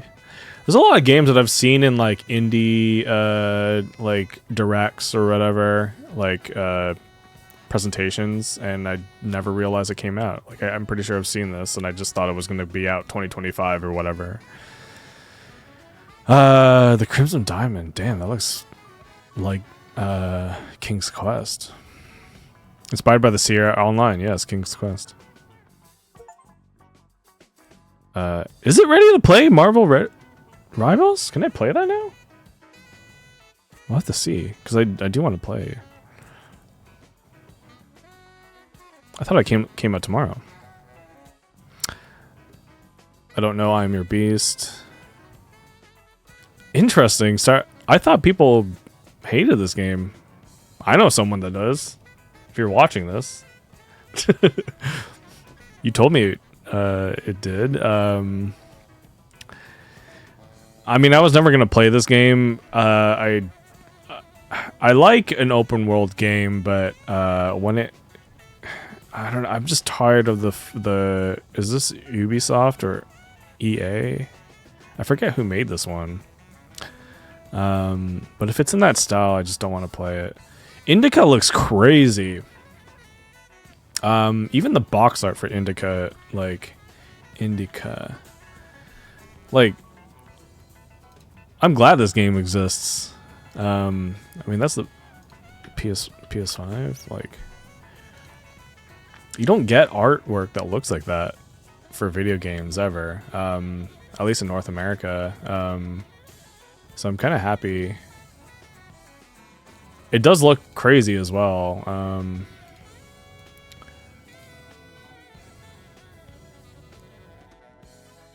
Indica. Wait, was that? Wait, my teaser? Okay. Woo! Let's go. Okay. Sorry.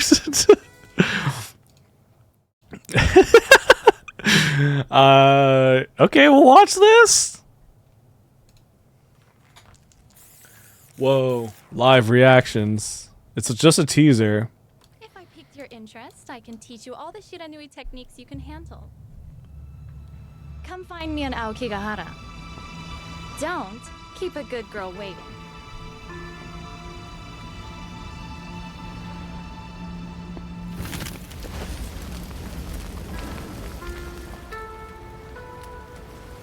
Okay.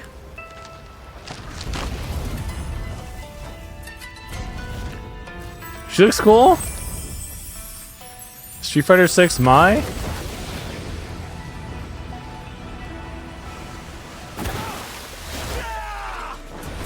Oh man, I want to see gameplay so bad.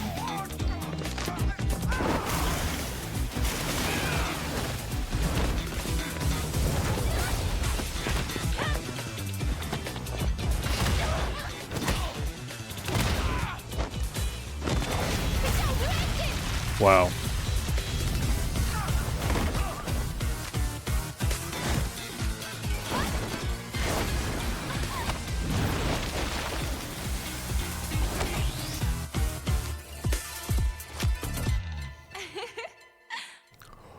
Woo!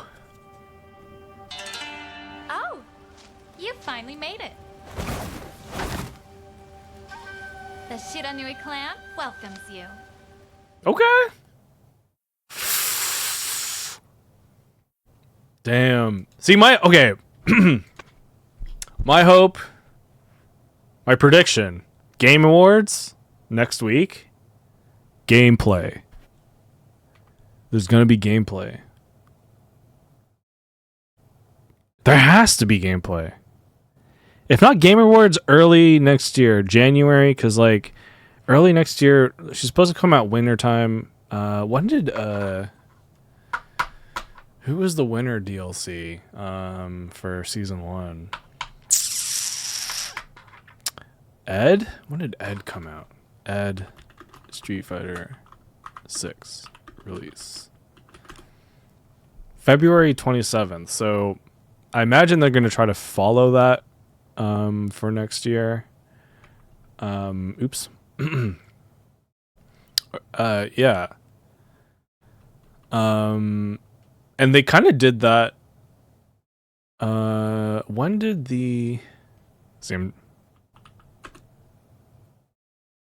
I'm pretty sure Ed teaser trailer SF6 10 months ago. I think this just dropped, huh?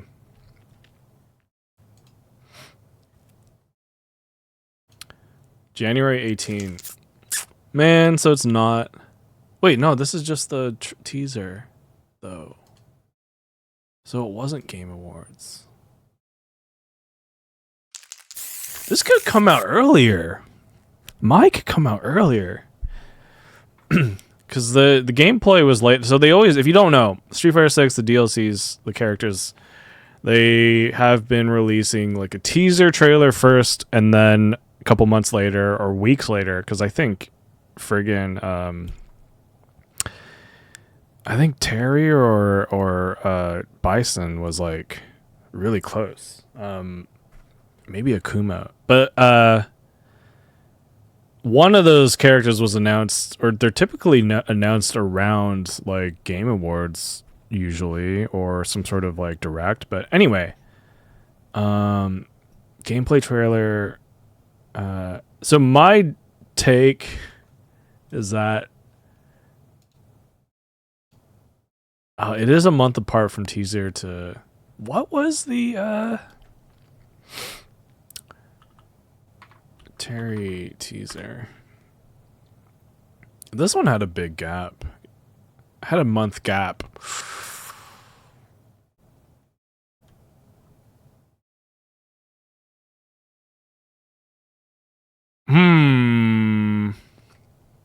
I think January we're getting my gameplay trailer, which kind of sucks. I want to see her gameplay right now. But what was I doing? Indica. I think that's what I was doing. Gameplay. Ooh, this looks freaky. the heroine of this story. There's some shots in this trailer that I'm like, damn, this looks Destiny wild had and something freaky. different in store for her. Yeah, that stuff. I mean, the music that's playing right now sounds crazy. Even like the UI, like what's happening in this game? Like, I'm curious about this game. Indica. If you're like me, then you've been waiting your entire life for an alternative history Russian road trip dramedy. It's a dramedy? About a nun who may or may not have the devil living inside her head and a prisoner who may or may not have direct communication with God. What? Stardew Valley 1.6 update. What was new?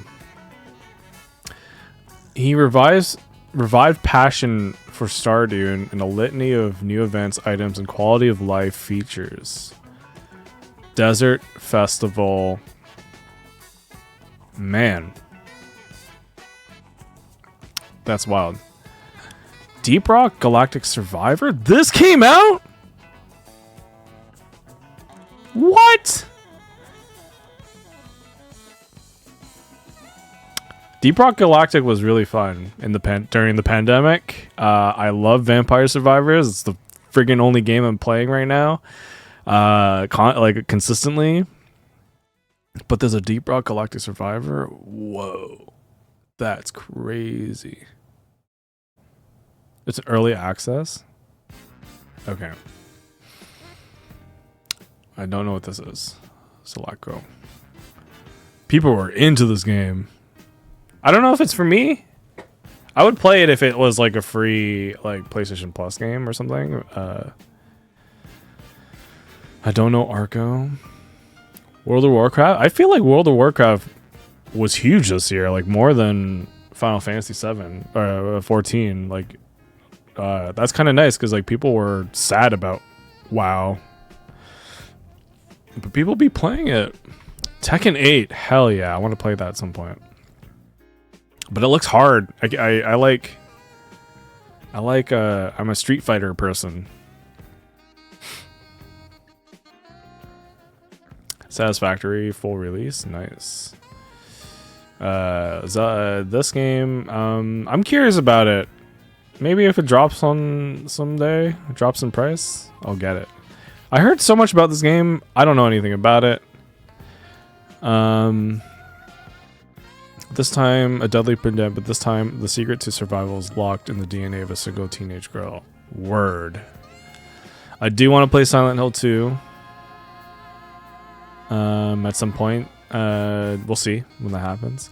Ranger, I've seen this. This looks kind of like it's like slide puzzle and Braid. It looks like Braid at least. I don't know if it's the same concept. Destiny. Who's playing Destiny these days? Like, never. I've heard it's good. This I need to. I mean, maybe I play this at some point on stream. I want to get through this. My heart is with Like a Dragon / Yakuza. This just didn't hit. At least where I left off in this game. It was just kind of confusing. Because you're in Hawaii. And I know that Hawaii has a lot of Japanese people living there. But there's just like one weird thing that kind of bothers me. Yo! What's up? Valerie Plays. Or Valor. I don't know if I said that. Yo, what's up? Thank you for the follow. I'm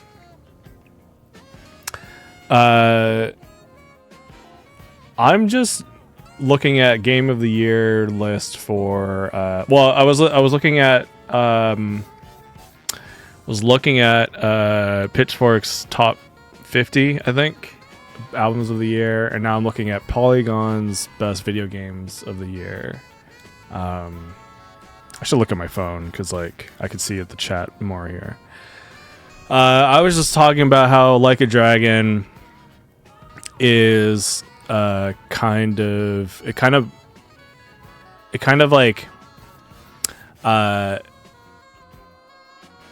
it was just weird because, like, yeah, you're in Hawaii and then everyone, like, you're a Japanese speaker and a lot of the time you're like, I don't speak English, but then, like, you're just talking to people on the street and they just all speak Japanese. And that was a weird thing that kind of, like, threw me off. Like, I missed the Japanese setting. So them being in Hawaii is, like, this weird vibe that I'm getting with this game. I do want to finish it, though, at some point.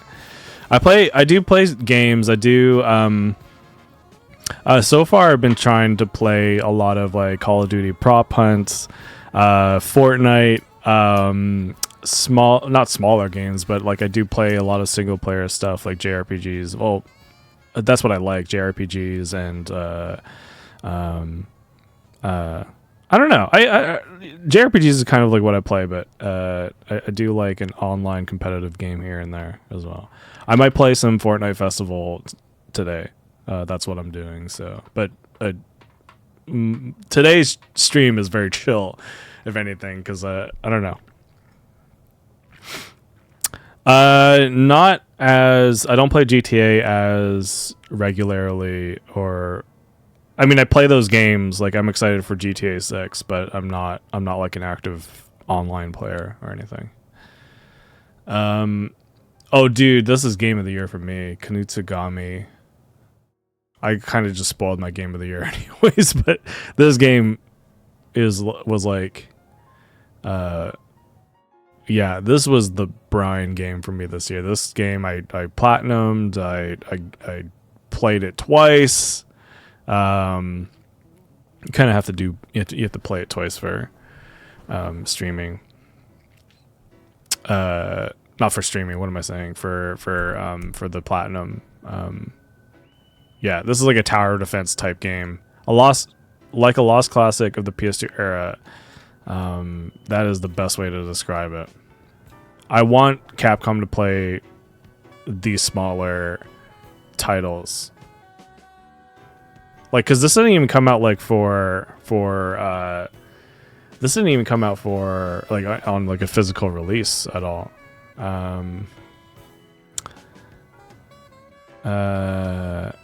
But I want them to play. Yeah, I want them to make more of this. You do cool art. Sure. If you want to DM me or something, I'll look at your cool art. Dragon Age. I heard this was good. I do want to play it at some point. Pacific Drive. What is this?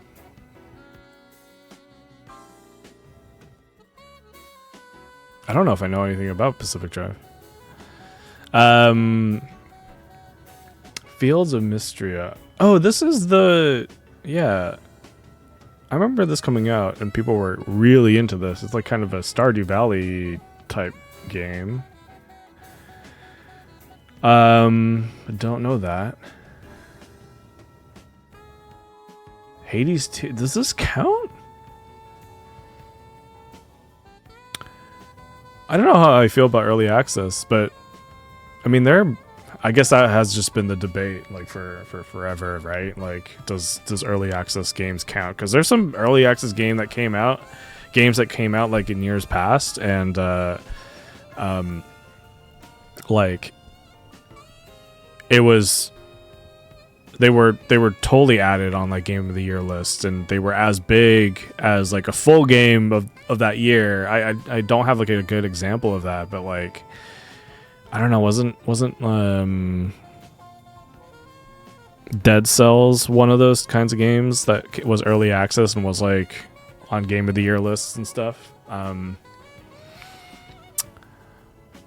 Yeah, so I guess it's fine, but I feel like it's not like that complete of a game. I don't know. Like I feel like we know what Hades 2 could be. I don't know how I feel about this being here. I mean, it being 13 and early access maybe says a lot about how Hades 2 is shaping up. This could be Game of the Year next year. We'll see, but oh, people love this game, Prince of Persia: Lost Crown. Shadow of the Erd Tree, of course. I've heard a lot about Rise of the Golden Idol. Final Fantasy VII Rebirth. I'm not mad that it's at 9, but I didn't really have like this game did not blow my mind at all. Definitely like not as much as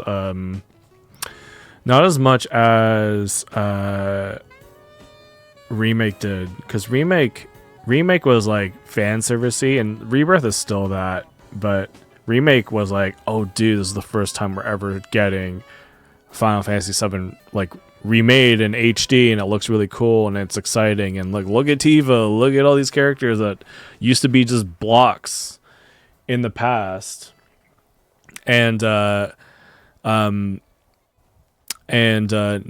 they look and talk. They have voices and everything. And Rebirth was more of that, but it was just bloated for me. Like there's just way too much stuff on in Rebirth right now. So yeah, I don't know. I swear it took me like 20 hours just to get away from like the first area. By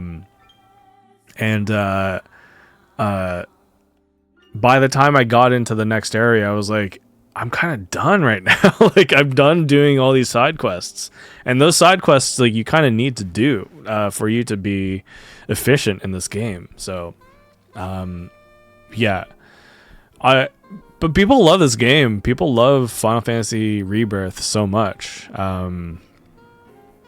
that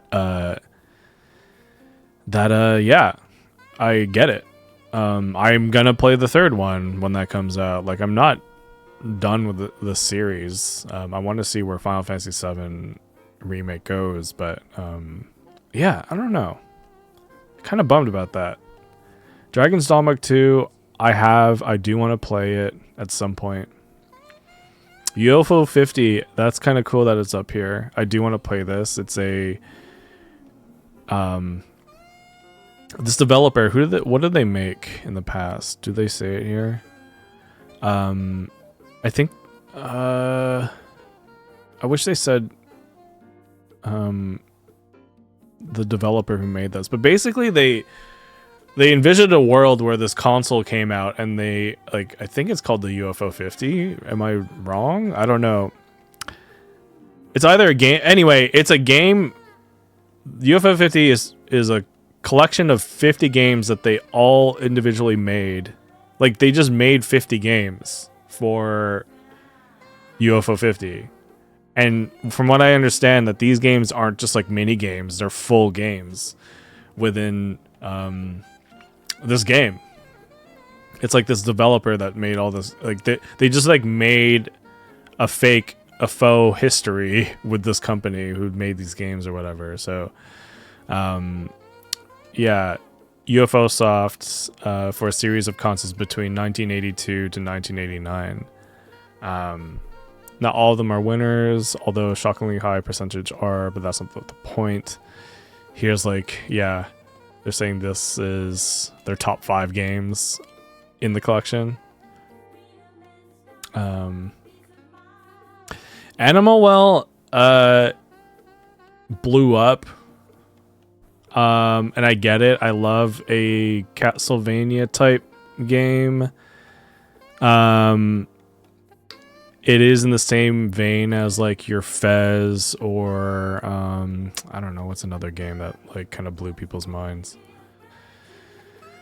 Frog Math or whatever. What is that game? What is that game? Frog Fractions. To my understanding, like some weird shit happens in this game. In a lot of ways, I don't know. Like the game looks really cool. You're just like this blob that like kind of walks around these levels. I don't know. I like a character. I don't want to be a blob in this game, so that's why I kind of stayed away from it. I like yeah. I was just like, and I'm being reductive here, but like it's like this like. It screams indie game. Like I feel like a lot of platformers from indie game makers just it just gravitates toward this art style, and I'm just not in the mood for it at the moment. So maybe one day, but I've just heard that you don't need to know too much about the game, or don't look into the game, or whatever, to before you play it. Like, you need to be fresh with that game, which I had. Like, I don't know much about it, so I've kind of stayed away from it.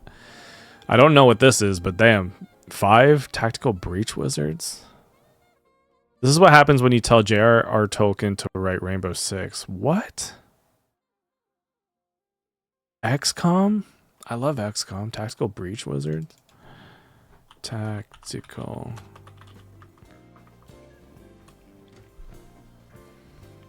I think I finished this album. Damn. Let's go back to Psalm 3. I know nothing about this game. Games about high-stakes globe-trotting military operations with the balance of global power at stake are a dime a dozen. But take their automatic weapons and tactical gear and replace them with flying brooms and pointy hats, and we're firmly in things you don't see every day territory. Tactical Breach Wizard's imaginative setting pairs well with its snappy and witty script. The actual tactics in its main campaign didn't challenge my brain as often as its jokes tickled my funny bone, but the small encounters kept a brisk and engaging pace that put hours of my time under a magical handkerchief and made it disappear in a blink of an eye. Okay. I mean, I'm sure it's fun, but I'm sure it's fun. It's on PC only. Helldivers 2. I kind of miss the hype with this one, or whatever. Like, I don't know anyone that's playing Helldivers 2 right now, but beginning of this year, people were playing the shit out of this game, and I kind of missed out on that. So, Metaphor, I'm playing that right now. Astrobot, I heard, is amazing. I'm kind of saving that game for when I get to Europe. Dude, Balatro, number 1. Balatro deserves it, honestly. It is like one of the...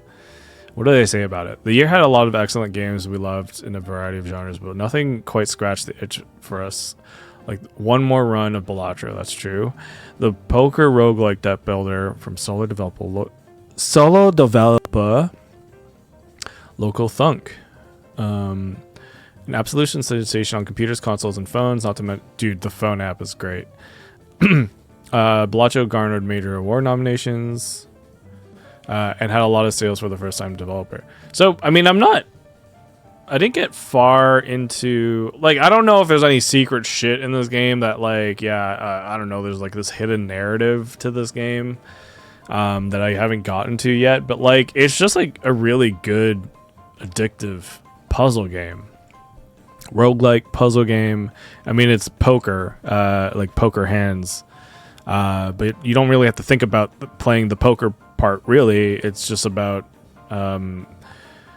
it's about the runs. It's the runs. Maybe it's not. Maybe the phrasing on that. Cut this off.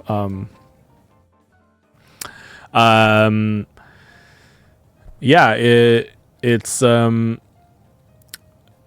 but like, I'm happy that it's here because it's a game that is just like a really good, like, this might as well be on the same league as like a Tetris. Like, there's nothing more to this game, but it's so fun that it could be game of the year. Like, this was a lot of people. Like, I'm playing this game. People are still playing this game. Like, I take the train back home, and it's like almost an hour long ride, and it's a time machine. Balatro, it's like this. Balatro and Vampire Survivors is. I mean, if I had to pick games that, I mean, there's always a question of like, what game would you bring on a desert island, and that's usually kind of a different way of asking someone, hey, what's your favorite game? My favorite game is like a JRPG, probably, like Shin Megami Tensei 3 or 5, which I think I would love to bring on a desert island, sure, but like if you really want to be realistic and like, hey, I don't have any other games ever, and I need to kill time while I'm deserted or like living the rest of my life just stranded. Balatro, dude. I could listen to that, the one song that plays over these game, like the game, and I love that it changes per like window, like when you're buying like a tarot card or something, a tarot card, it changes the song into a little bit more of a dreamier song or whatever. I could listen to that song for forever, like Balatro song. Like, what is the soundtrack? Balatro OST, like. It's like a 20-minute. It's a 20-minute stream. Does it change?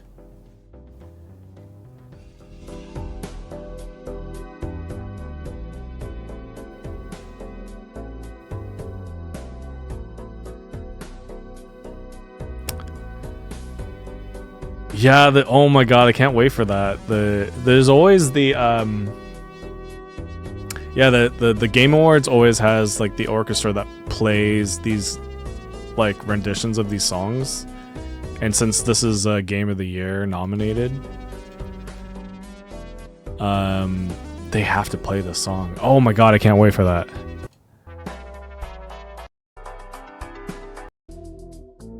Yeah, here's like the goofy sound version of the song.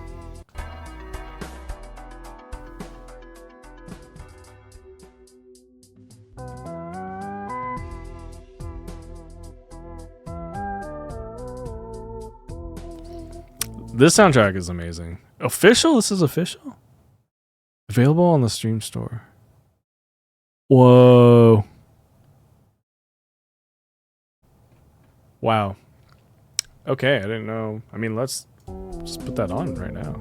In the background.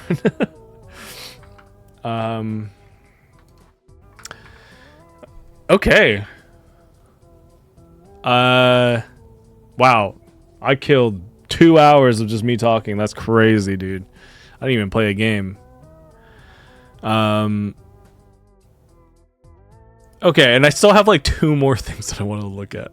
This is the Game of the Year, or the Game Awards voting that I wanted to go through. Because this is next week. Let me...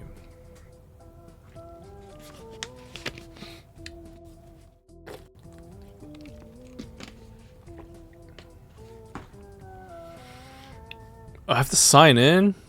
Damn, okay.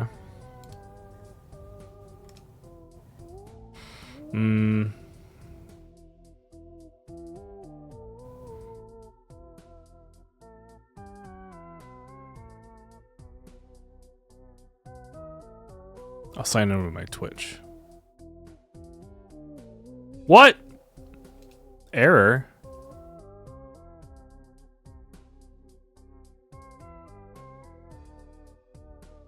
The fuck? It's not working? Okay, fuck this shit. How about this one? Okay. PlayStation has... Okay, fuck the Game Awards. The sign-in wasn't working, but... Yeah, PlayStation blog put out this one. PS blog Game of the Year awards are now live. So this is very specific. Let's see. Best new character. Have not played Stellar Blade yet. Tekken 8 is on here. Word. I mean, she's badass in that game. I will go with Tekken because that's the only person I know. Best story. I mean, I wish it was Infinite Wealth. It's not that yet. Rebirth. The story is like what? I just have to vote for that on a technical level. Graphical showcase. I mean, Crow Crunchy. Dude, Black Myth Wukong looks crazy, so I'm gonna give it that. Art direction.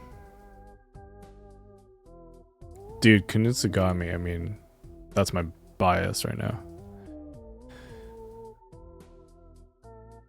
Metaphor, I don't know. Right now, it's not blowing my mind on the art department. The menus look amazing, but it just looks like Persona 5 to me.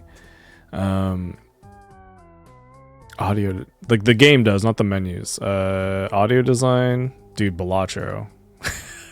I mean, best soundtrack, Balatro. Come on, that's crazy. I mean, Rebirth. The soundtrack is amazing. Accessibility features, I have no idea. I know that Last of Us is always really crazy with that shit, so. Best use of DualSense, I imagine it's Astrobot. Best re-release? Oh, Anna, I'm so sorry. But I have to do Marvel vs. Capcom. Not Zero Dawn. I have not played the remaster yet. Multiplayer.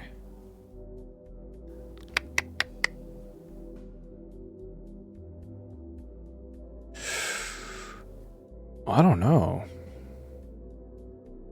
Dragon Ball Sparking Zero looked cool, so I'll just do that. Oh, you know, I'll give it to Helldivers. Fuck it. Best ongoing game. I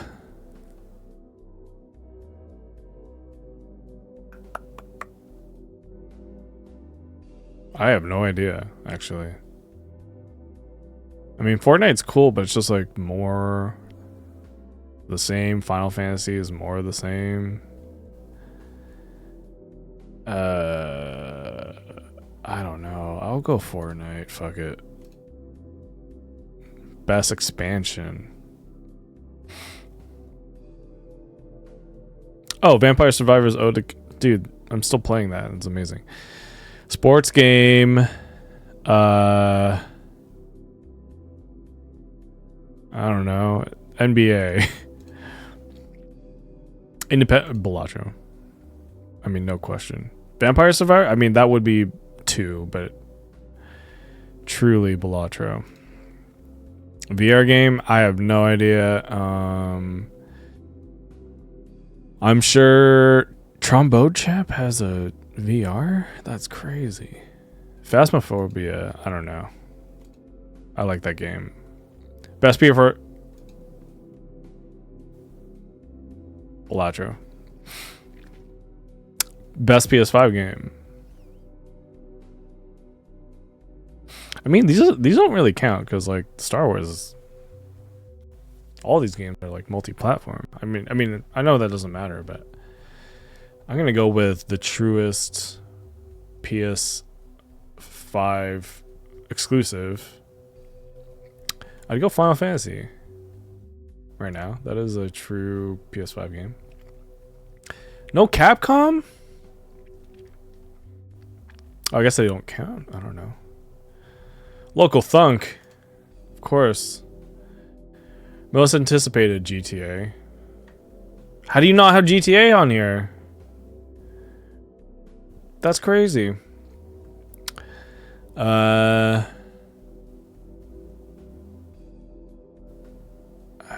Monster Hunter. No, I don't know. I want to play Lunar. I'll do Monster Hunter. Okay. Damn. That was crazy. Okay. I feel like I need to play something. I can't end the stream on this. So I will, let's play some Fortnite Festival, because I need to just not talk anymore, because I'm dying right now. Damn. Anyway, that was a very long breeze things. Technically, but now let's get. Ooh, dude, I love. I keep saying, dude, I love the 30th anniversary shit. The PlayStation 30th anniversary themes, which is crazy because they're like, yo, this is just a temporary thing. Look at it, it looks great. This is the PS4 or PS2 thing. This is the PS2 skin that I chose.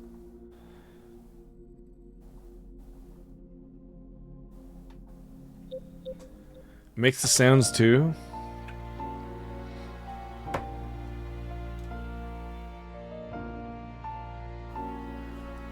Okay.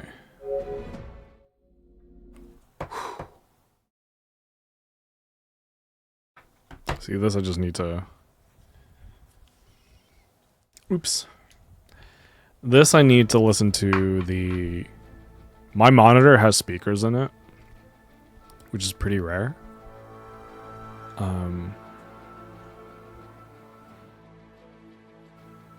So I have to take off my earphones.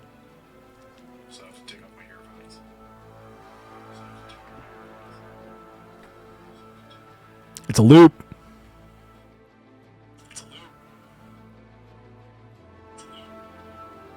Okay.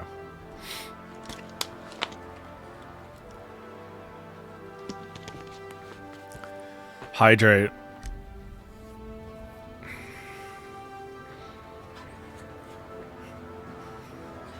I'll play a couple rounds of pick my favorites. Music and party.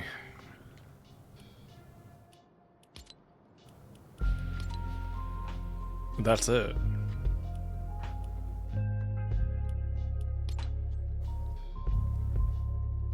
This is new.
All I do is win, win.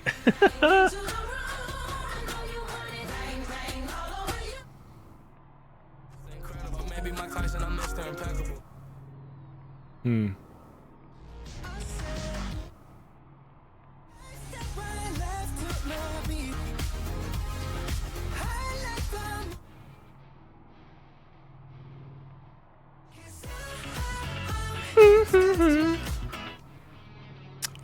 Feel good ink. Let's do that.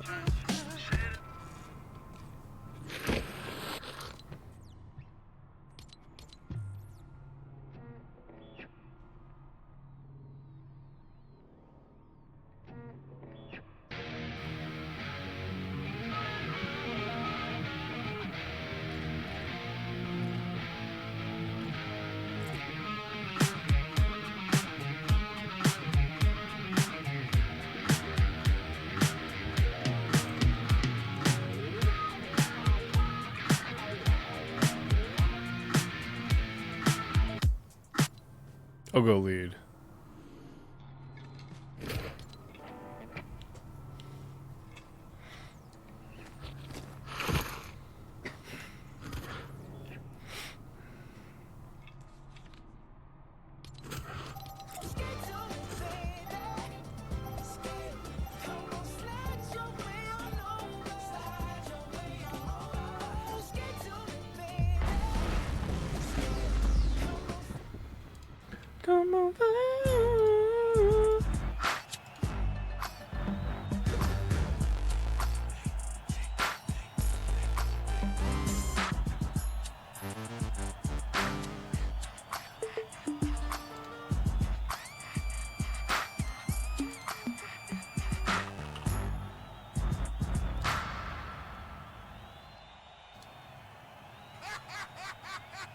Oh, nice.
Chocolate attack. I'm stepping in harder this year. Yeah, bear repping in harder this year. Watch me as I gravitate. Ha ha ha ha. Yo, we gon' ghost town, this Motown with your sound. You in the blink, gon' bite the dust and fight with us. With your sound, you kill the ink. So don't stop, get it, until you cherry head and watch the way I navigate. Ha ha ha ha.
Nice.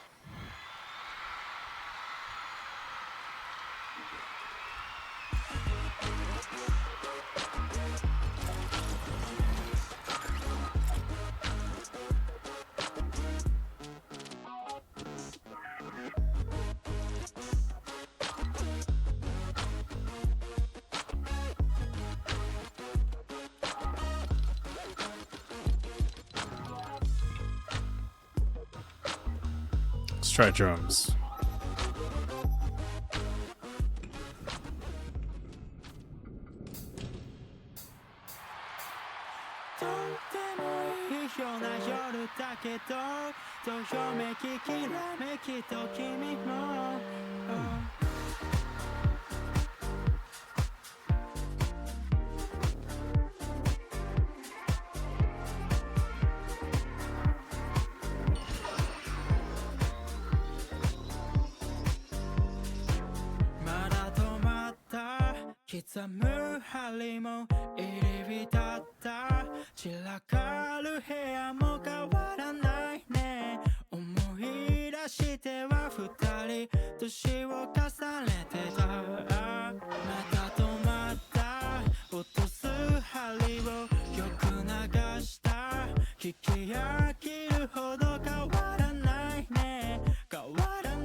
Oops.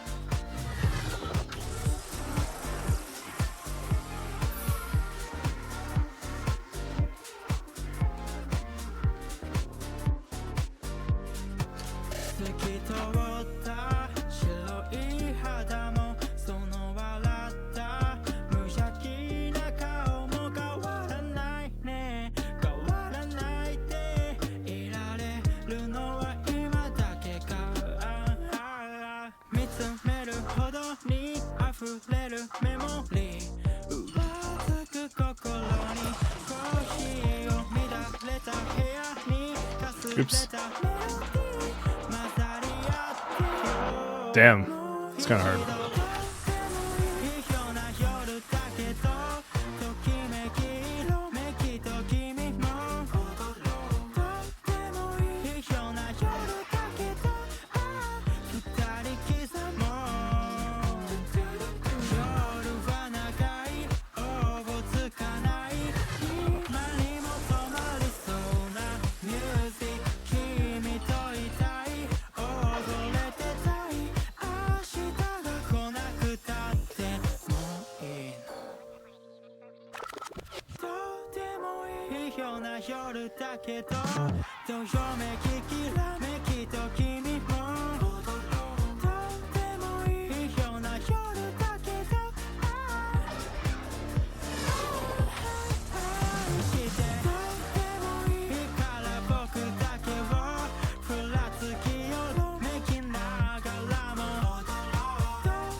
Ooh.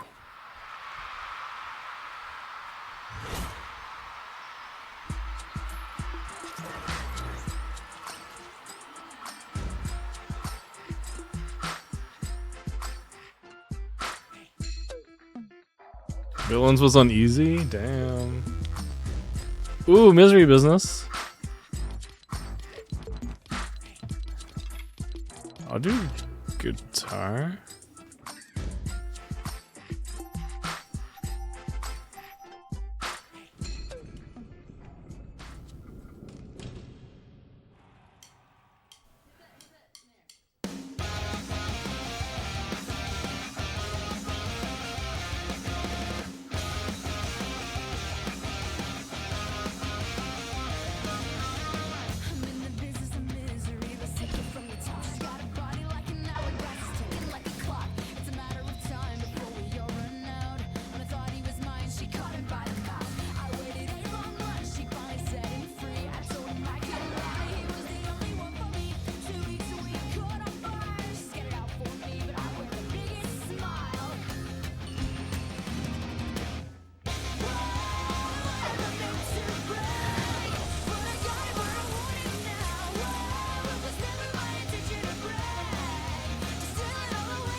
Oops.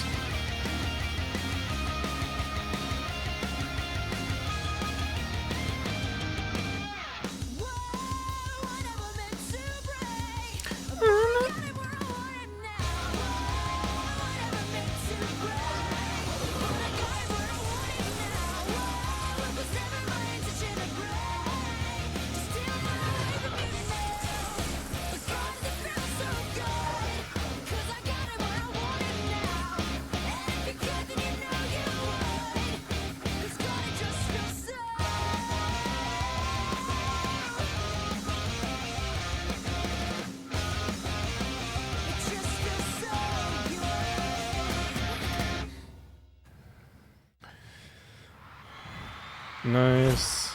Yo! Wow, you're watching live.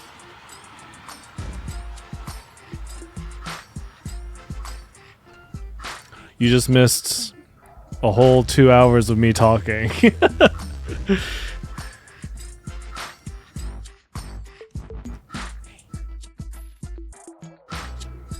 Like, I just started playing this game.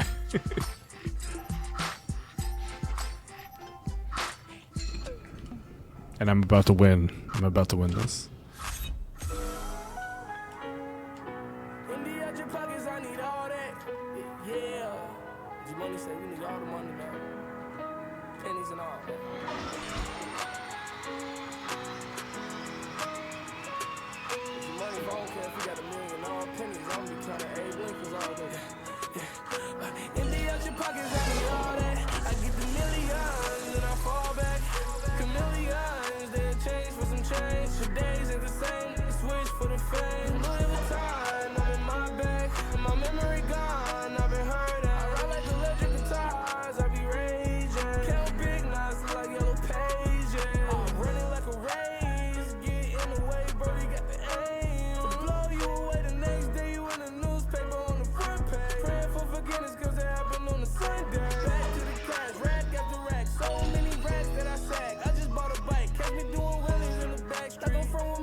Oops.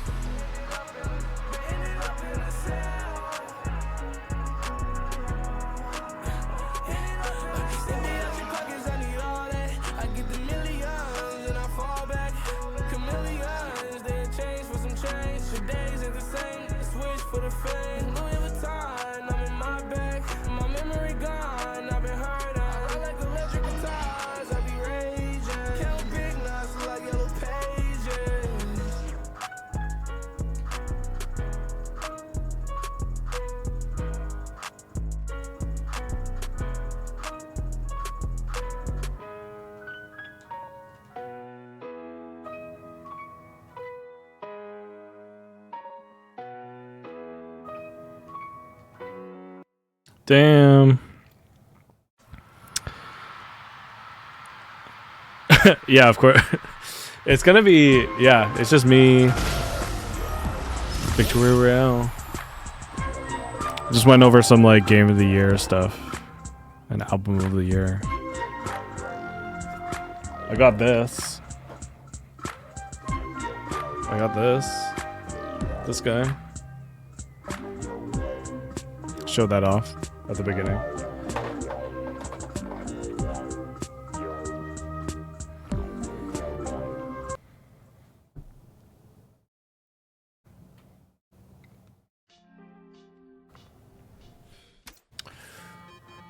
Oh look, Larry's place. Larry's place. I don't know what Larry's place is. I'm gonna do one more. And then I'm gonna go, because I wanna chill.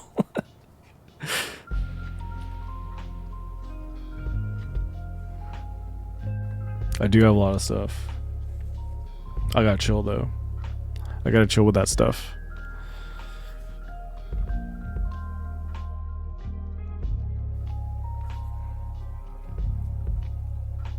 Especially after buying that plane ticket. Damn.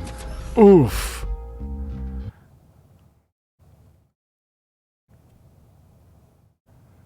And then I want to buy like a MacBook. Not a MacBook, the Mac Mini. I want to get that. Whoa, am I going to announce this on stream to no one?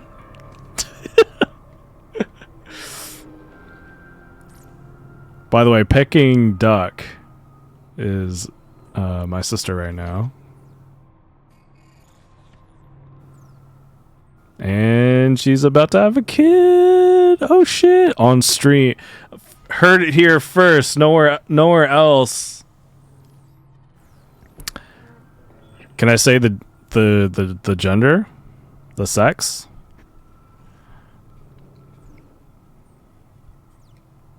To no one. It's a girl. It's gonna be a girl.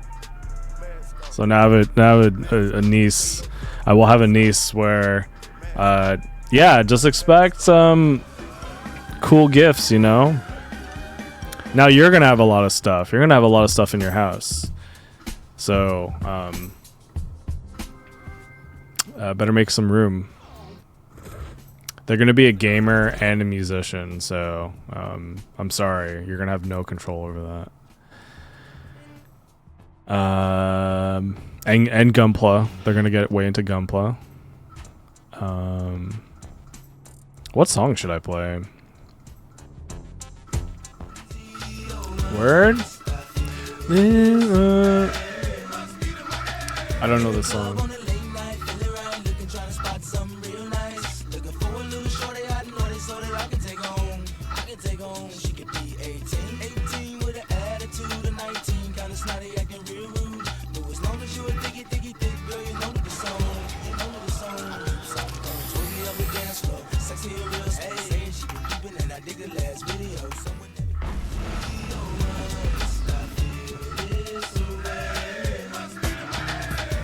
Wait, is this a Big Bang? What's Big Bang?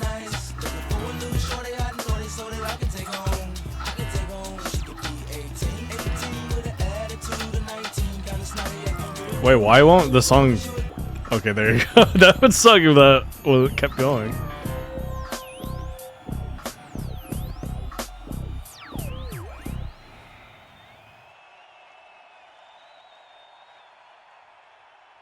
Oh, okay. I don't know if there's any Big Bang.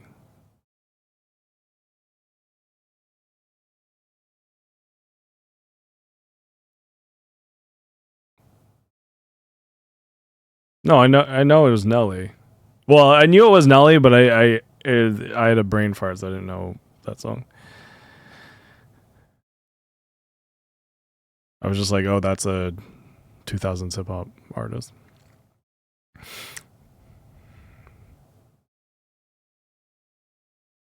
Damn, what's happening right now? What is happening?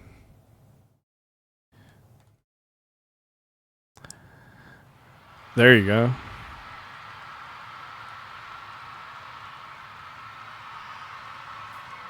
This is Fortnite. It's Fortnite Festival, like a mode in Fortnite. They recently bought Harmonix, the people who made Rock Band. So that's why there's like a Rock Band mode basically in Fortnite now.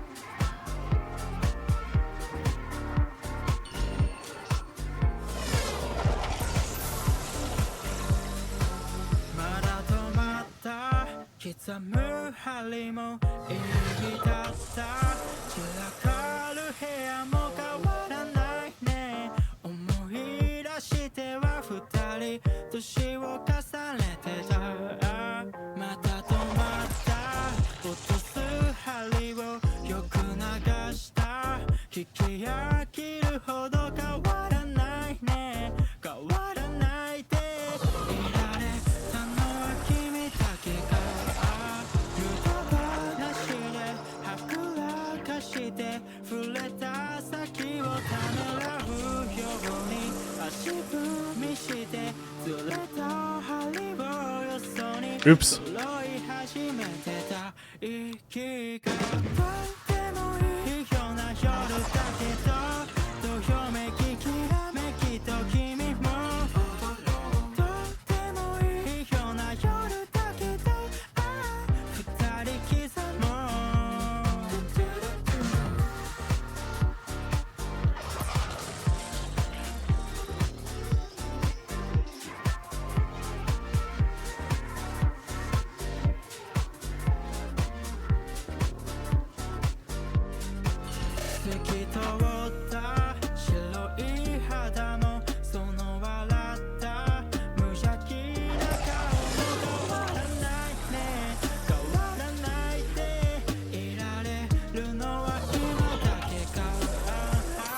Shit.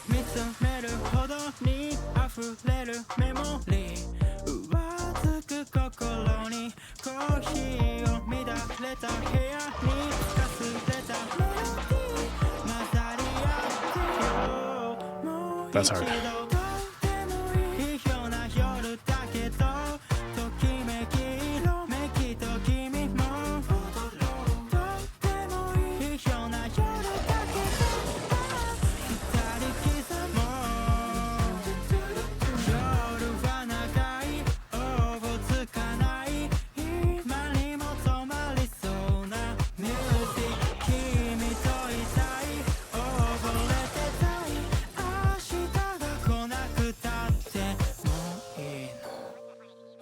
What?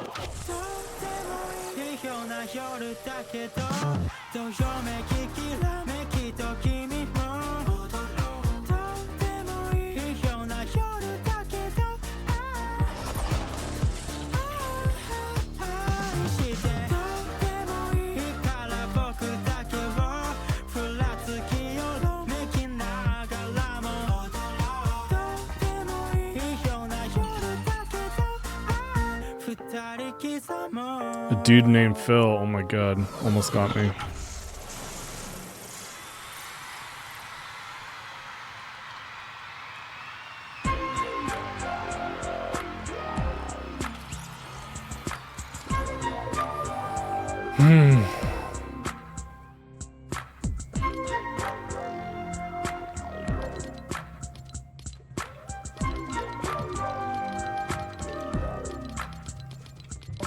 Let's do keys.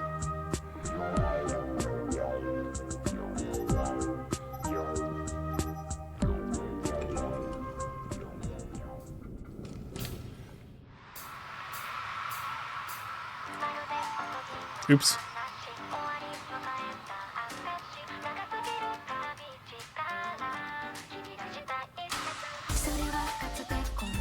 Ooh.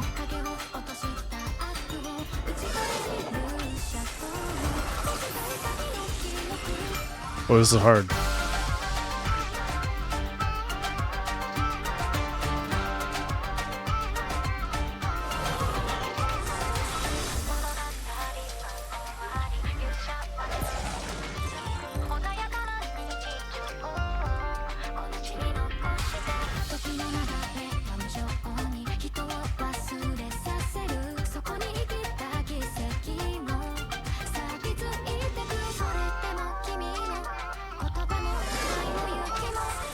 Ooh.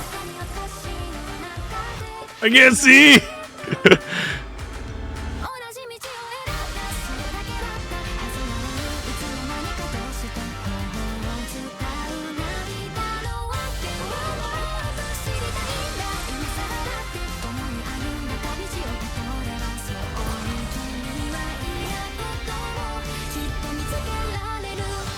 Fuck.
Oh shit, not paying attention.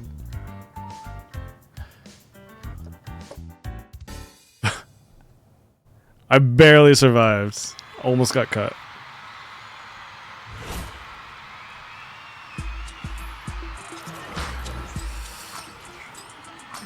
I could do it if I had practice. That wasn't that hard. It was just like I didn't know what the song was. You know? Justin Bieber, what? Okay, let's do keys again. But you can't really see the song because I'm covering it.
Third. Damn, dude.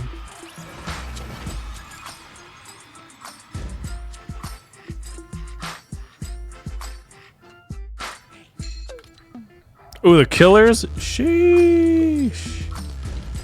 Somebody told me. Na na na na na na na na na na. I'll do drums. I got 100% on that shit. On the last one. On the Beebs.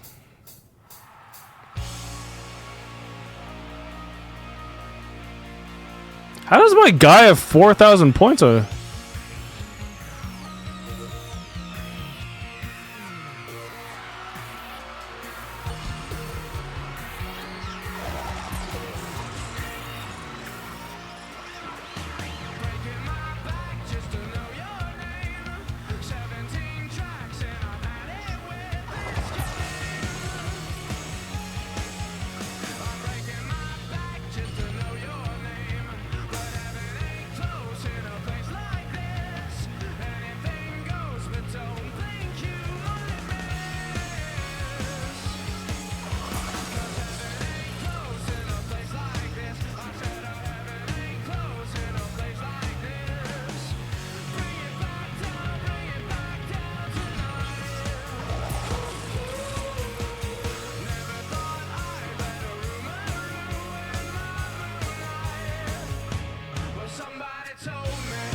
Fuck.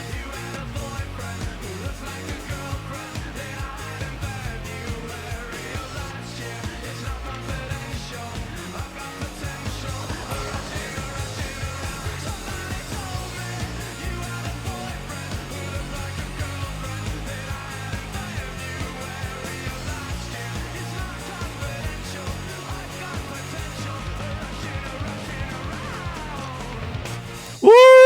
I stole it! I stole it! Woo!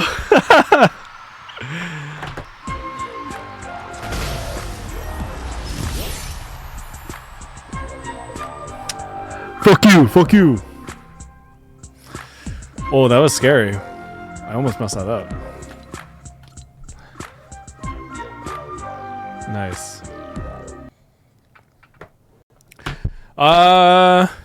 Okay. Damn, that was fun. What is this? Lego?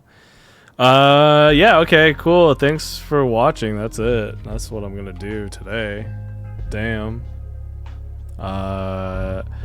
No stream on Sunday because I'm at a baby shower. I can't believe that's already happening. Tracy. Aiden. Aiden, are you coming? You're coming, right? I gotta figure out how to get there too.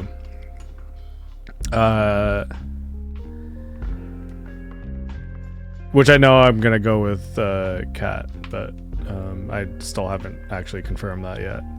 She'll be fine, right?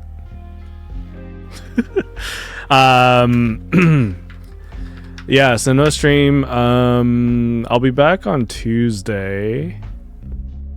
I'll try to do Thursday, but after next week, I think, I don't know, we'll see how this goes, because like I do kind of want to break a little bit just to kind of like set up my shit, because I got the Stream Deck. Like I want to use this. I want to start using this. Because yeah, that would make my life easier. But it's the holidays, you know. And things are busy, so we'll see. But yeah, no stream Sunday, but Tuesday we'll be back. Thursday next week is Game Awards. I'll be streaming that. And yeah, cool.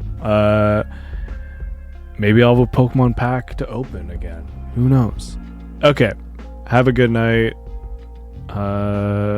See you later. Bye.